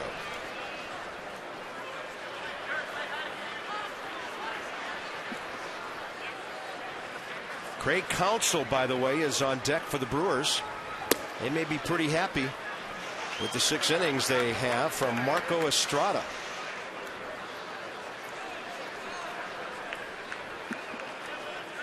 And the way he has befuddled the Nats, they may be pretty happy to get into that bullpen. This one hanging up for Nix. Right at him, 2 outs. Levon's about to go 7. Marquis went 7 in the first game today. And here's Counsell.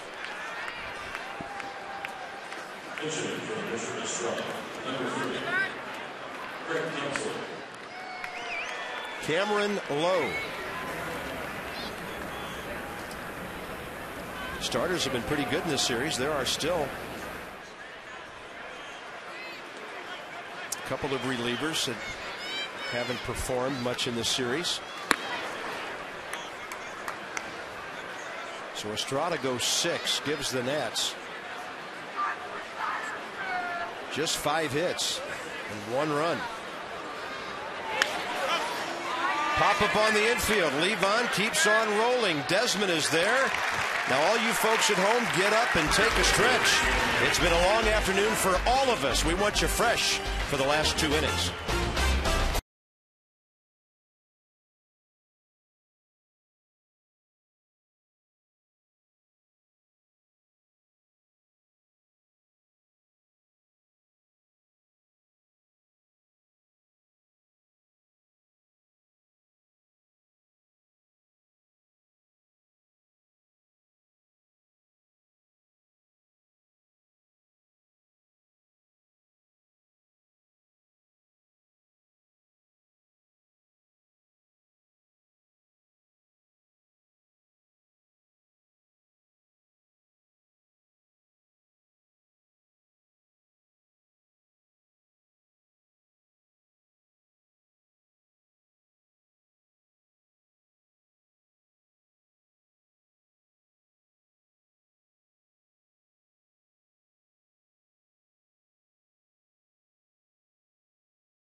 You buy your local Ford dealer.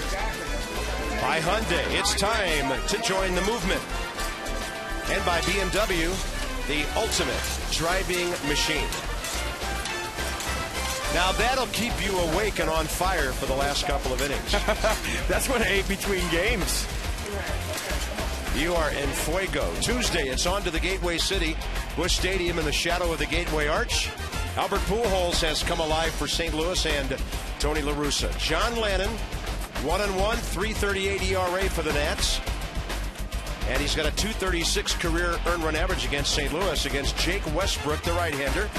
7:30, Johnny and Ray, Nats Extra. And then first pitch after 8 o'clock Eastern on Tuesday, 1st of 3 in St. Louis.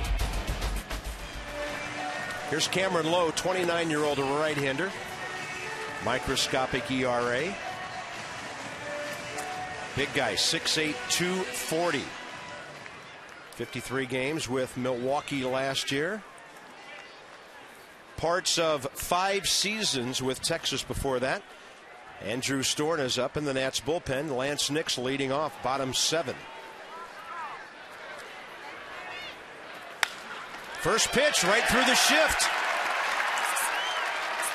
Base hit Lance Nix, and his first hit of this series.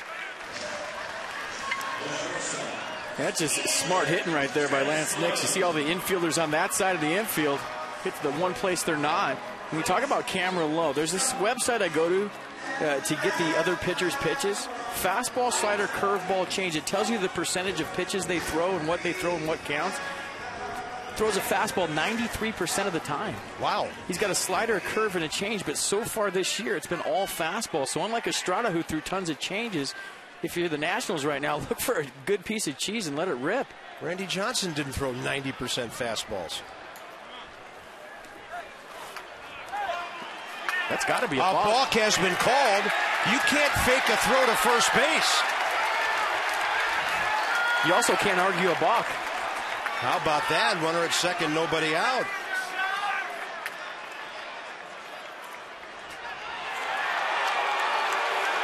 Now they're going to overrule it and send him back. Jim Riggleman's going to want to know about this. Yeah, this you can argue. Now, how can you call a balk and then not call a balk? Is this balk by committee now? If I'm Jim Riggleman, I'm getting thrown out of this game. You know, I'm feeling good about the way things are going for my team, and you call a balk and then change it. And if you don't throw to first base, you have to clearly step back off the rubber in a singular move, and then you can fake the throw. And that looked like it was all one motion to me. It appeared he was off the rubber. You know, and I don't know if this is a rules interpretation or a judgment call. But if I'm Jim Riggleman, running through his mind right now, might be playing a ball game under protest.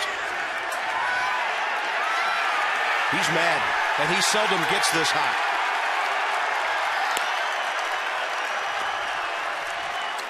Hey, you're talking about a tie ball game right now. I have never seen a ball call uncalled. How can you call it and then rescind it? Well, you got a runner on second, nobody out, or a runner on first, nobody out. It's a huge difference.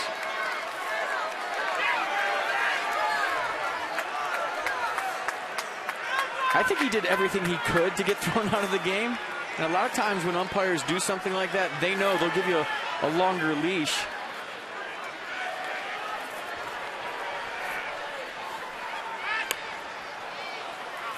I don't know. 28 years with a headset on, never saw that one. A balk called, and then a balk called back. I didn't know that was reviewable.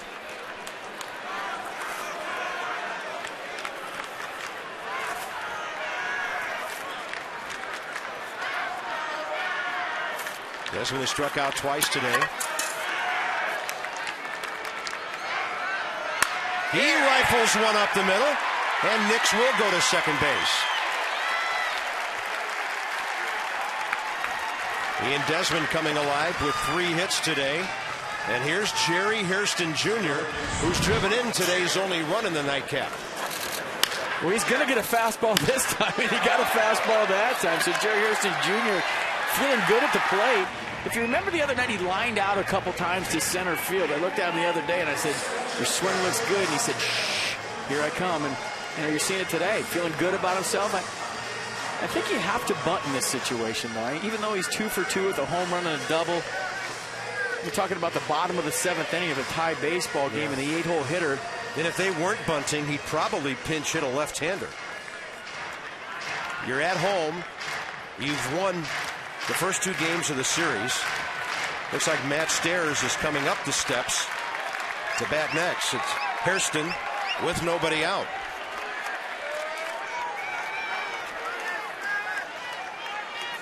Doesn't want to show too early. Ball 1. Bunt strikes. That's the key. If you're in this situation, everybody knows you're bunting. You look at the defense after you pull back and see who is charging. Prince Fielder stayed at first base. McGee was right down his throat at third. I mean, if he bunts him over right here, then the game goes to Danny Espinosa, because I don't think they'll pitch to Matt Stairs.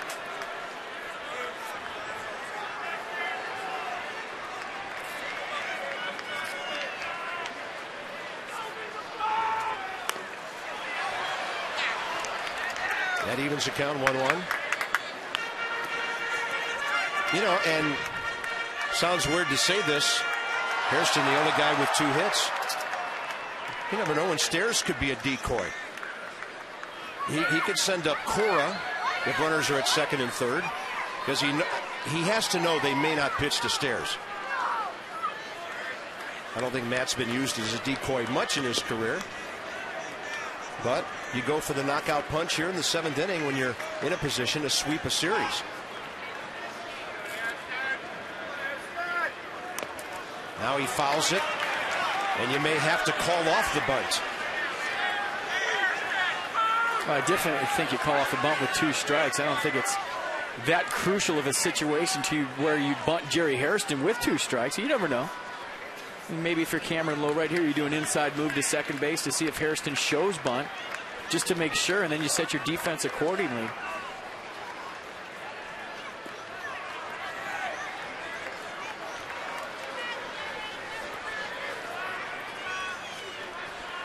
Bottom of the 7th, 1-1 game.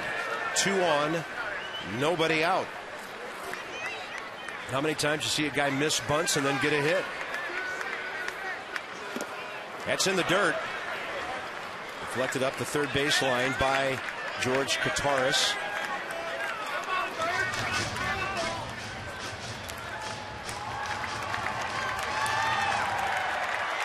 Ball in the dirt, keeping it in front, keeping an eye on the baser, and you see him peek right there to see if Nix was going.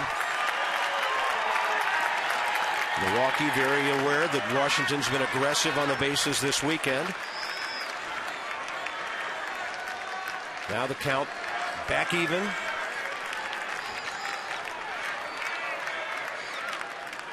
Hairston, base hit to left field.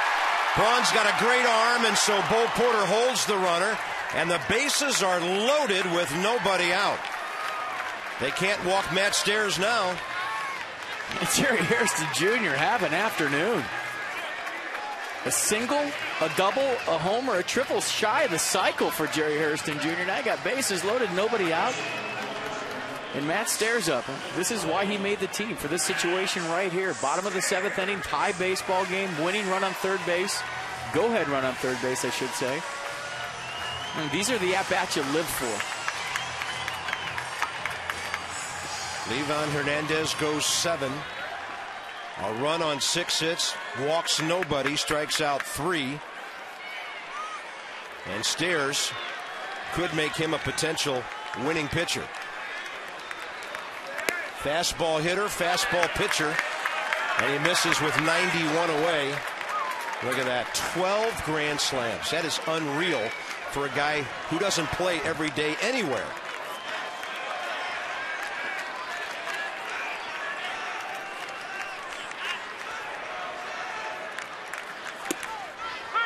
That ball had some late break, and he decided to lay off.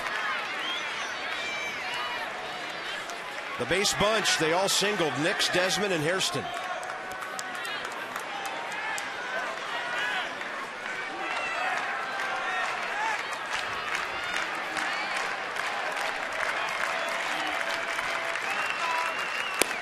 Outside, 2-1. Matt Stairs hunting his first hit as a Nat. But he has walked 3 times. And he will make them throw him a strike or 2 here. Looking for something up in the zone that you can elevate. You're thinking about the big part of the ballpark right here. Stay in the middle of the field. Get something up you can drive.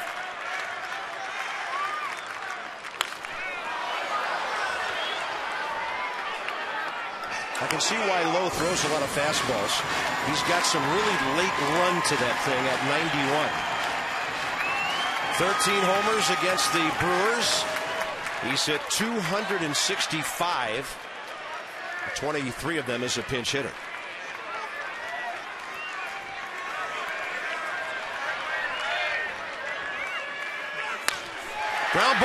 Up the middle. Weeks comes home for one. And that's all they can get. Quite a play by Ricky Weeks on the backhand side. Nats were looking for a fly ball. Couldn't get it. Now it's up to Espinoza. 4-2 on that fielder's choice. That's a great play by Ricky Weeks to get to this ball. Backhand play on the run, throwing over your shoulder blindly to the catcher. On a fly. Wow. A lot of guys will bounce that throw. That's far out there. When he started to make that play, I thought there was no way in the world that he was going to make an accurate throw to the plate. Nice play. Here's Espinoza, the National League rookie leader in RBIs. 0 for 2 in this game, hit by a pitch.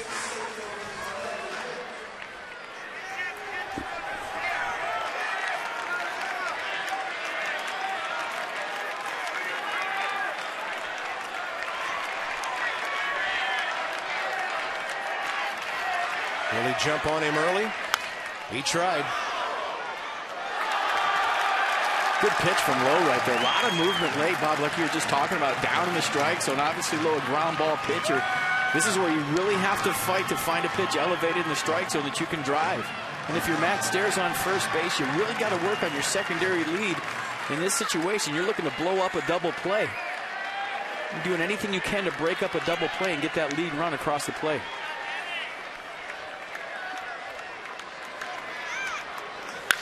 That'll get the job done. That is beyond the reach of Ryan Braun. Desmond, Hairston, Stairs. 3 men will score. Nationals lead 4-1.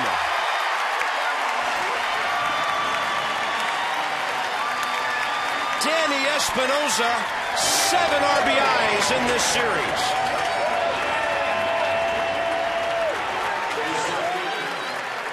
What a great approach against a pitcher with a running, sinking fastball away. You love the matchup because Danny Espinoza from the left side is a good low ball hitter. Look at the extension right there on this two-seamer away. Drives it to left field, and Ryan Braun says all or nothing right here. We're either winning this game or we're losing it on this play. He gambles, the ball gets to the fence, and everybody scores. Danny Espinoza, clutch once again. We just showed that stat. 11 RBIs as a rookie, leading Major League Baseball. Add 3 onto that. Danny Espinoza, 2nd career triple, and he plates 3 to knock out Cameron Lowe, and the Nats lead by 3 into the bullpen further here in the 7th.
Looking for a pitch that he can drive. He gets a sinker on the outer half of the plate and just stays on it. It's just not trying to do too much. Ryan Braun giving it the Superman dive, but he was nowhere near that ball. Gets down to the corner. Everybody scores. Stay hot, Danny Espinoza. He's fired up. And Keel goes against the lefty Zach Braddock. And a big run sitting at third base with 1 out. Nats looking for a 4-run lead. And Keel 1 for 3 today. First pitch fastball in there. Zach Braddock, 23-year-old lefty from New Jersey. 46 games for the Brewers, his rookie season last year. 4 innings this year. Heads up for the squeeze right here. Well, you never know. Good runner, good bunter. Ankiel hacking. No squeeze now. It's 0-2. Cameron Lowe gets 1 out. Gives up 4 hits. What a great approach by Espinoza. Watching all those fastballs tailing away.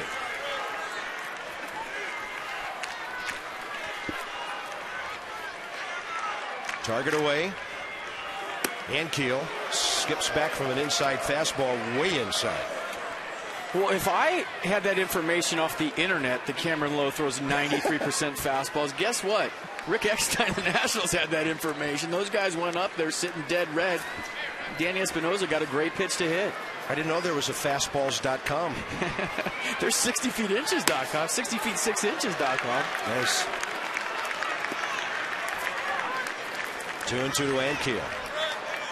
Nationals have collected 9 hits in this game, 20 in the doubleheader.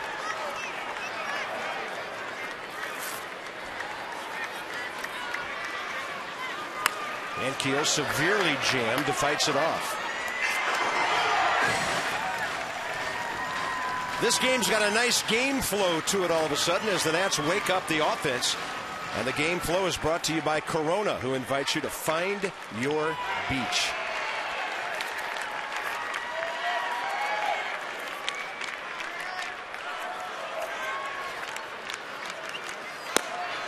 Low 3-2.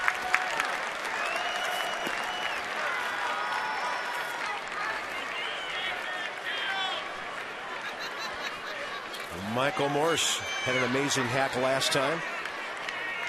Put a dent in the left field wall. And Ankiel with a good at bat takes the walk. Ron Renneke does not have a right-hander ready after the lefty, so Morse gets a lefty matchup here with runners at the corners. Keep the line moving. Nationals now 61 walks on the year. Boys clubs, girls clubs of Greater DC making serious money off all these Nats walks. They're digging it. Thanks to our friends at Blue Cross Blue Shield. And here's Morse, 1 for 3. Brewers back for a double play ball. Michael wants to elevate. Fastball up and away. Michael wants to come unglued right now. This is where you start feeling good about your swing. You can let the throttle out a little bit. You know, Michael Morse jumping at the ball early in the season, not really feeling locked in at the plate. He's barreled up some baseballs recently. This is where you get some count leverage. You let the throttle out a little bit. You let it go.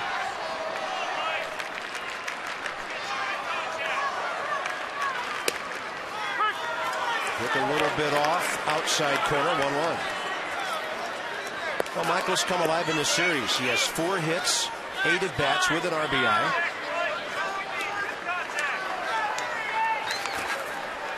When the Brewers came to town, he was hitting a .133. He's at .211.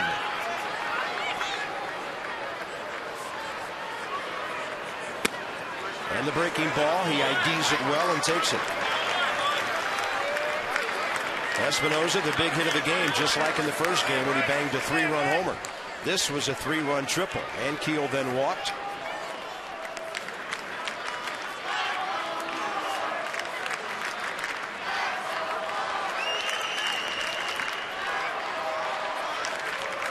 (2-1) and he had a rip.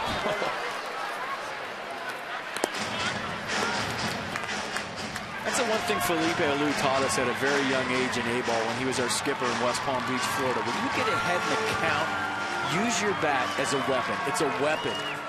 He used to love when guys came unglued 2-1, 3-1, screwed themselves into the ground, let it fly, whatever term you want to use. He used to love that, and he taught us that at a young age. You get count leverage, let it fly. 2-2.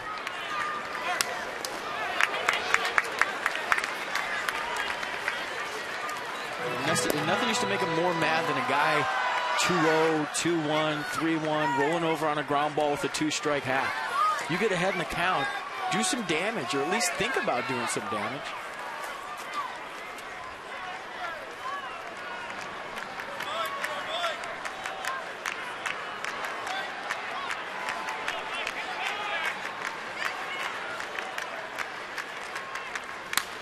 Morse fights off a fastball that was up.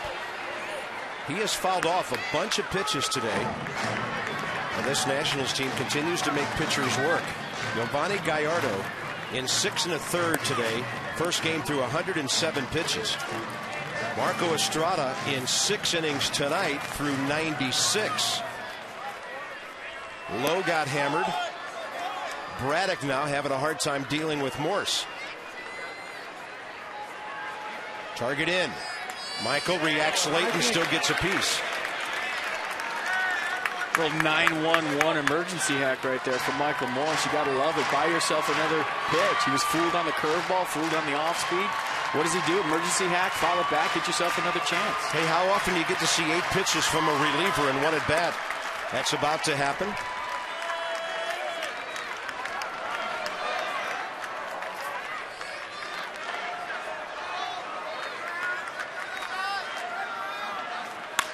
And out to short. It's a double play ball for Betancourt to Weeks. Low throw. Prince picks it. But Danny Espinosa puts a 3 spot on the board for the Nationals after hits by Nix, Desmond, and Hairston. They all came.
With you wherever you go this year, on your commuter, on demand, or your favorite device, MLB.tv, every Nats game.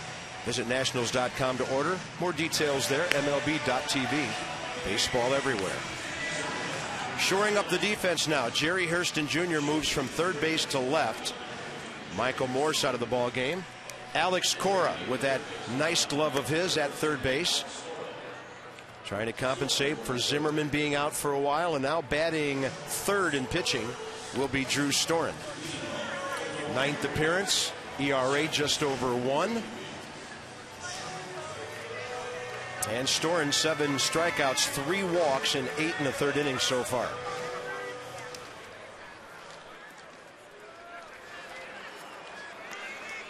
For the Brewers, top of the order, Weeks, Gomez, Braun. Lights taking effect here now at 7:25 Eastern time. Ricky Weeks 1 for 3 in this game, 5 for 13 in the series.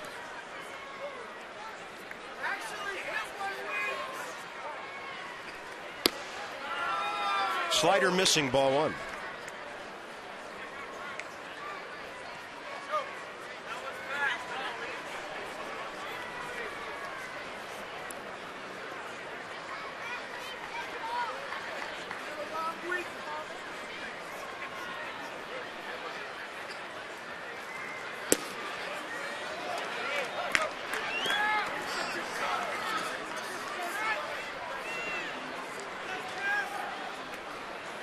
Took the Nationals 3 pitchers to get the last 6 outs of the first game after Marquis went 7. Levon goes 7 in the nightcap here. And stored on 2-0 to a dangerous hitter. Couldn't catch up with a high fastball. That's just good old-fashioned country hardball right there. You're down the count 2-0. You say, here it is. Here's my best bolt. See if you can hit it.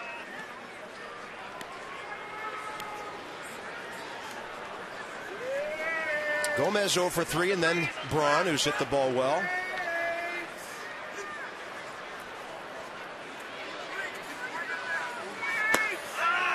Called strike, low in the zone, 2-2. And Weeks looks at Mark Wegner. Let's have a look at it on the Ruth's Chris pitch track. Drew Storn will take it. Absolutely, 95 at the knees. Sizzling steaks, part of a memorable experience at Ruth's Chris.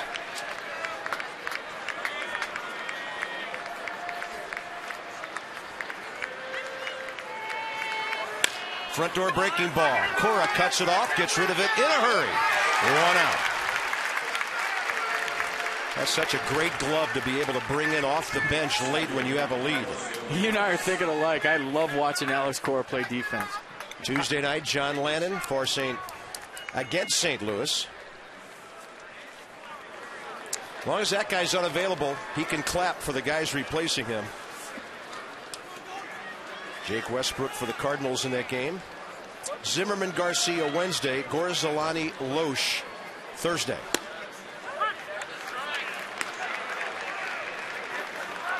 Carlos Gomez 0 for 3, 2 for 10 this weekend.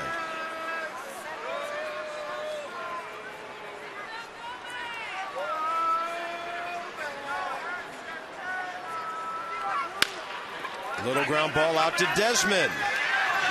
2 outs. The grounders keep on coming.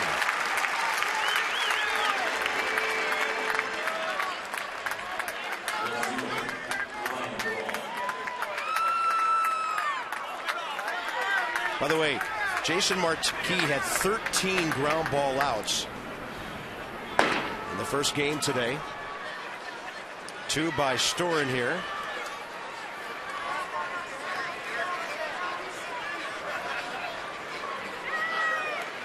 Levon had 6 ground ball outs on the heel of Marquis' heavy sinker today. And you love to see Ryan Braun batting with the bases empty. 2 outs here in the 8th. For the weekend, 3 hits, 11 at bats.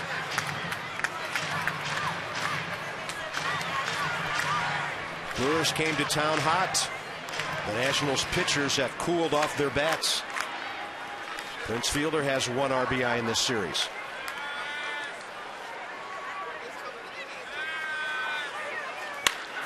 Braun drives it to right center. Unreachable for Nix. Hits at the base of the scoreboard and then bounces behind him. That'll be a stand-up triple for Ryan Braun.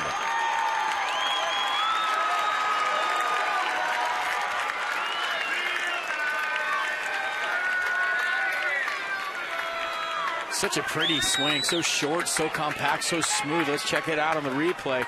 Gets his foot up and down, nice and slow. Extension going the other way with the pitch. And the fact that it bounced off the wall like that's irrelevant. Him on second or him on third with 2 outs, doesn't matter. He's got good wheels. He'd score in a single either way.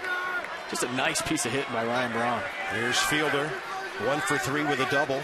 He went opposite field for his extra base hit. And Storen gets a grounder foul.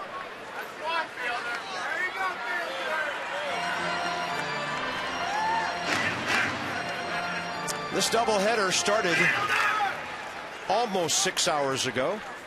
First game started at 1:37, went 3 hours. Nats won at 8-4. Here we are at 7:30. It's Washington 4, Milwaukee 1, top of the 8th nightcap.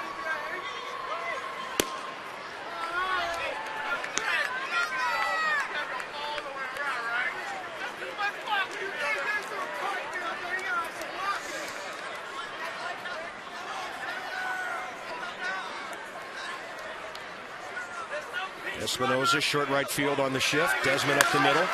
There's Desmond, right up the middle. And in this series, Ryan Braun and Prince Fielder have combined to drive in 2 runs.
Chance to hit here in the 8th.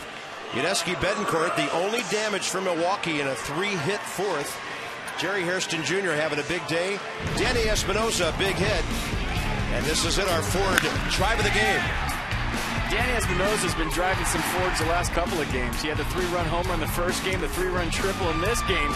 Danny Espinosa, stay hot. That is our Ford drive of the game. He keeps driving in runs. He can drive whatever he wants someday. There's Adam LaRoche. A walk and a hit, 1 for 2 tonight. Breaking ball from Zach Braddock outside, bottom of the 8th underway.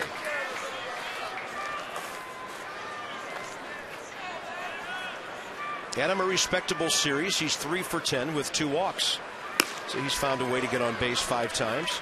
His most infamous at bat came Friday night when he just got the bat on the ball and grounded the fielder, with Worth charging home with that winning run. I asked him, I said, did you know Jason Worth had a huge lead at third, and so all you had to do was hit a home run? He said, FP, I had no idea. He's focused on the pitcher, huh? Well, you're not thinking about that. When you're in a game-winning situation, extra innings, winning run on third base, less than 2 outs, you're thinking about getting something you can drive. The last thing you're thinking about is, oh, the guy on third has a big lead. It's all I have to do is hit it on the ground. I mean, it worked out nicely for the Nationals, but that's not what you're thinking in that circumstance. Only one other game in progress in the big leagues right now. In the 11th inning, extra innings, and a 5-5 tie between the Giants at Arizona. Sunday night game is Texas at the Yankees.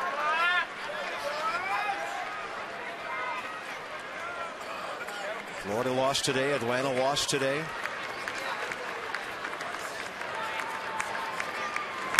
And LaRoche checks one to right. See you later. His second of the year. Nationals lead 5-1.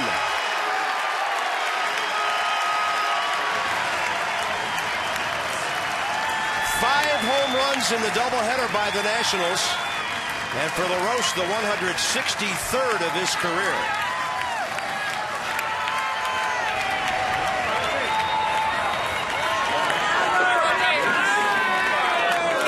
Pitch track. Let's check it out with Adam LaRoche. He's got a fastball right down the middle. He had a very aggressive swing on the first pitch of the AB. It made me think he's trying to go deep right here. He got the same pitch with 2 strikes. Put a serious charge into that one. 375 where it went over the 15-foot scoreboard, so 400 plus on that one. And here's Ramos. How about the Nats? 8 home runs in 13 games, and they've hit 5 today. Ramos turns and fouls.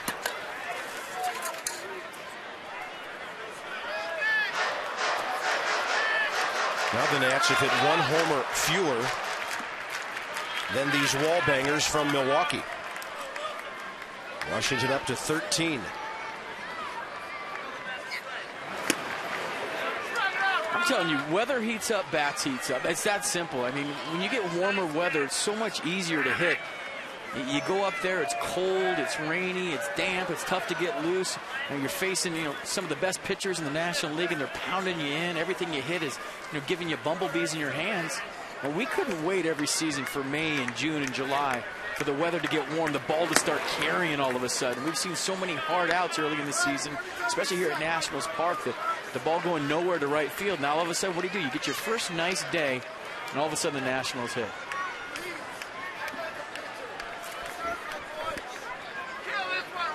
Two to Ramos. In the air. Right field for Almonte.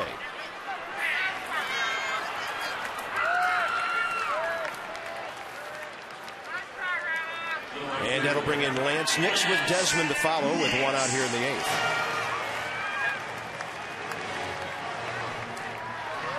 Nationals now a chance to finish the homestand 4-2 and take an 8-7 record to St. Louis.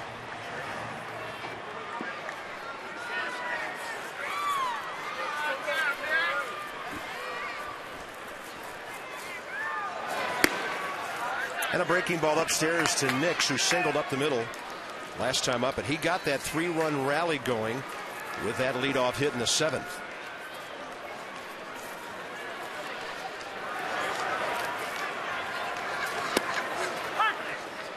I mean, there's been some obvious big at-bats in this baseball game. The one I circled on my scorecard is Jerry Hairston Jr. He didn't get the bunt down. He stayed with the at-bat and got a single. How many times you see that? It's amazing.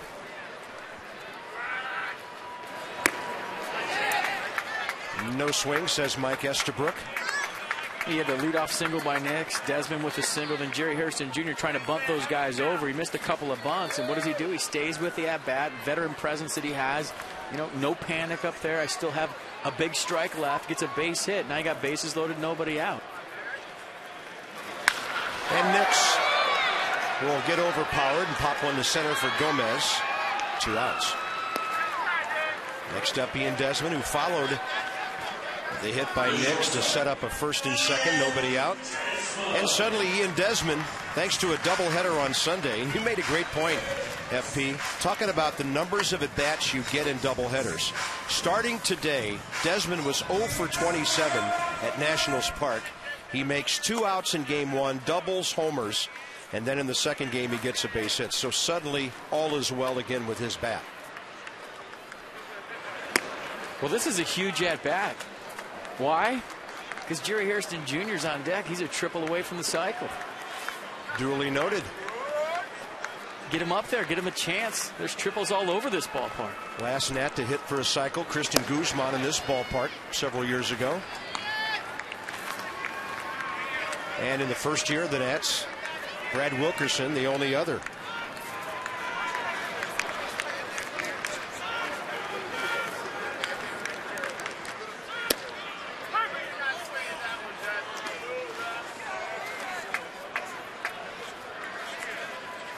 Now Wilkerson did that in the first week of the Nationals' existence.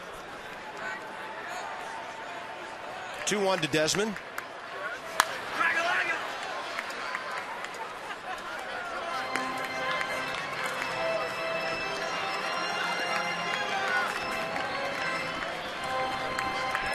Bullpen quiet. Drew Stewart into the ball game. It is a save situation for him. Came in the 8th with the Nats on top by 3.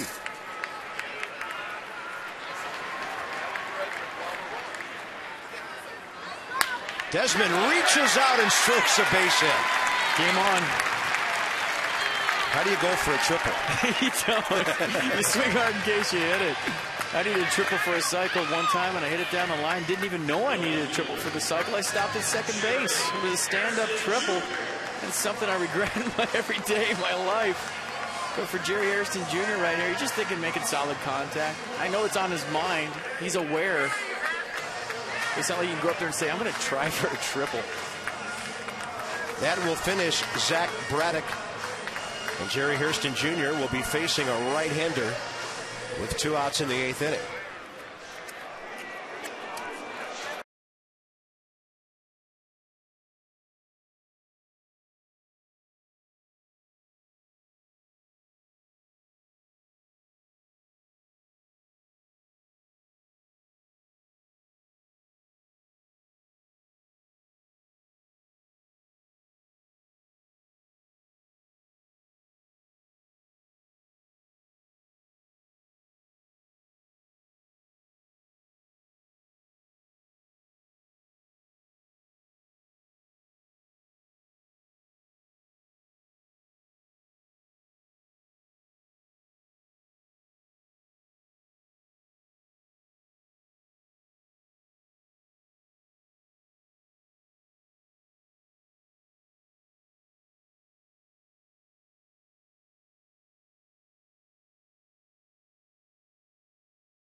Our buddies down the road, high A ball down at Fitzner Stadium in Woodbridge, the Potomac Nationals, defending their Carolina League championship. Make the short drive down there. Watch some of the hot prospects at high A. Stars of the future in your backyard, PotomacNationals.com. Jerry Hairston Jr. 1 for 23 at the start of this game. 3 for 3.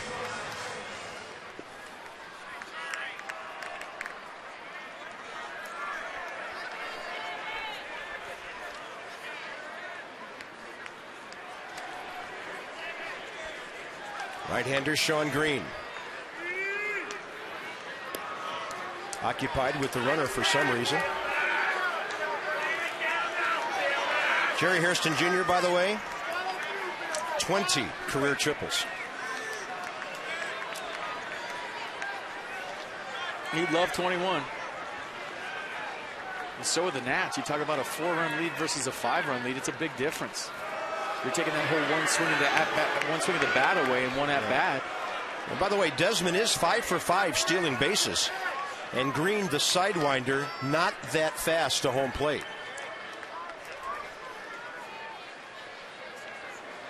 One foot beyond the cut of the grass. A little bit inside.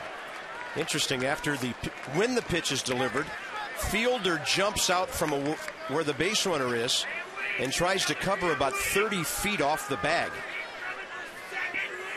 As the Brewers, with the shifting defense of theirs, have had guys all over the place this weekend. Runner going, so's the first baseman. And Desmond is in there with his 6th without being caught.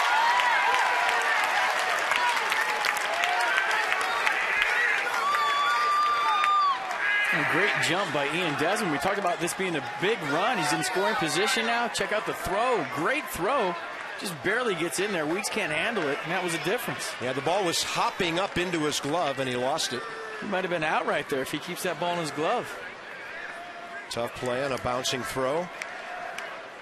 Hairston has a good count, 2-0. Frisbee breaking ball comes in low.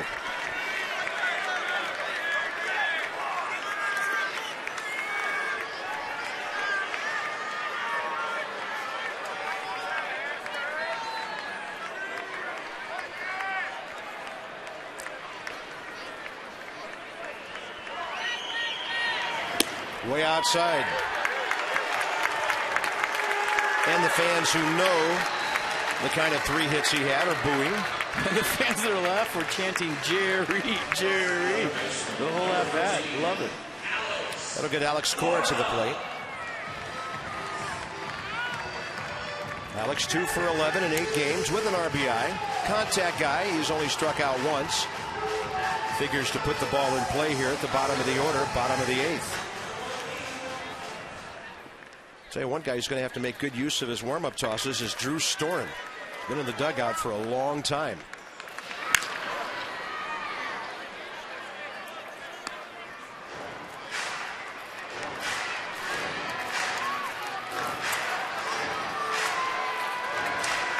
Milwaukee is heading to Philadelphia after this. Nationals day off tomorrow, then on to St. Louis. Pittsburgh to follow on the 6-game trip.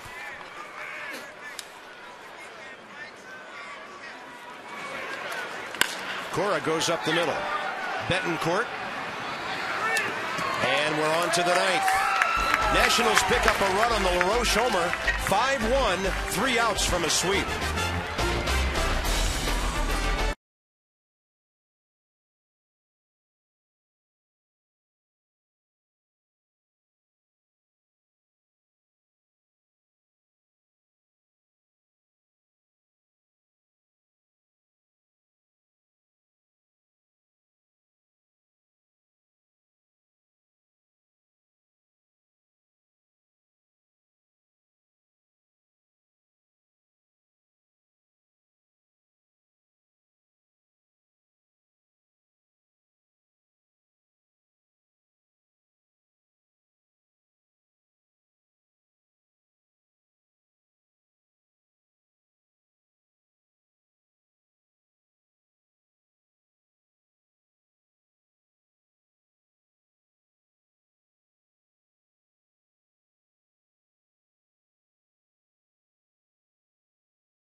against the Brewers. Top of the ninth coming. Storen getting his warm-up tosses. And I think you all remember who pitched the first game of that 3-game sweep against the Pirates last June. Steven Strasburg. So that's the last sweep, and obviously the last time the Nats had swept a team from the Central. It'll be McGee, Betancourt, and Katara scheduled for the Brewers.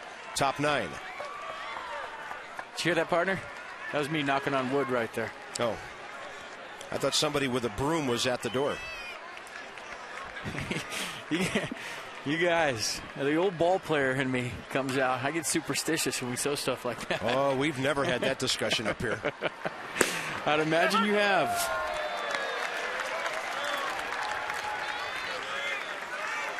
Every paper, every pen, the whiteout bottle, the binoculars, everything is as it was last half inning. Same seats. That's what we used to say in the dugout. Score some runs. Everybody get back to the same seats. Breaking ball outside. Storen goes 1-on-1 on McGee, who's had a good series. Casey 1 for 3 in this game, 6 for 13. Yuniesky, Betancourt next. Good pitch. Front door with the slider. We saw his slider will back up every once in a while and stay inside on a right-handed batter.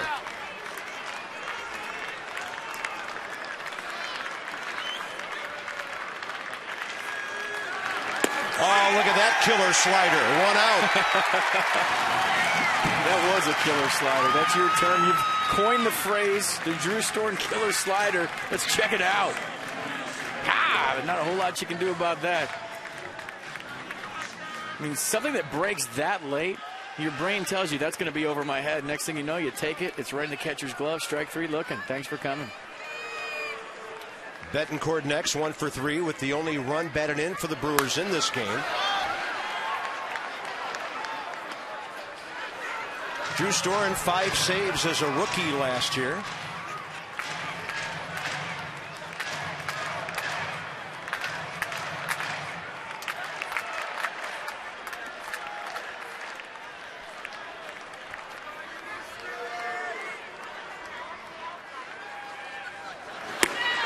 That fastball is uncatchable in terms of catching up right now. Jim Riggleman trying to get his ball club back over 500 here. Nets extra when the nightcap is over. Johnny and Ray here at the ballpark. Breaking ball, had him reaching. Big hop for Desmond. 2 outs.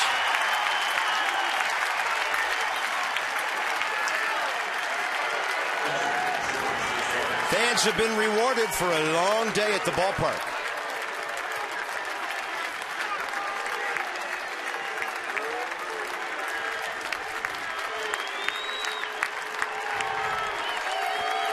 George Kataris for the Brewers.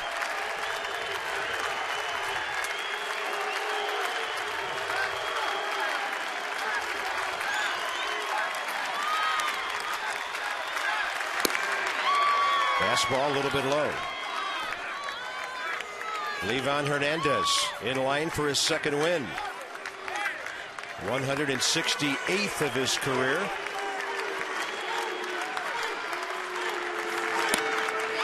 Counts even.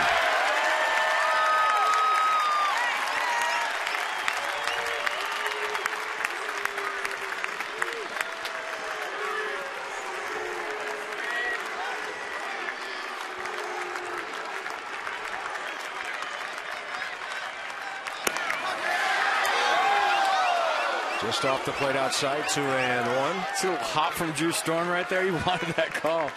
He's into it.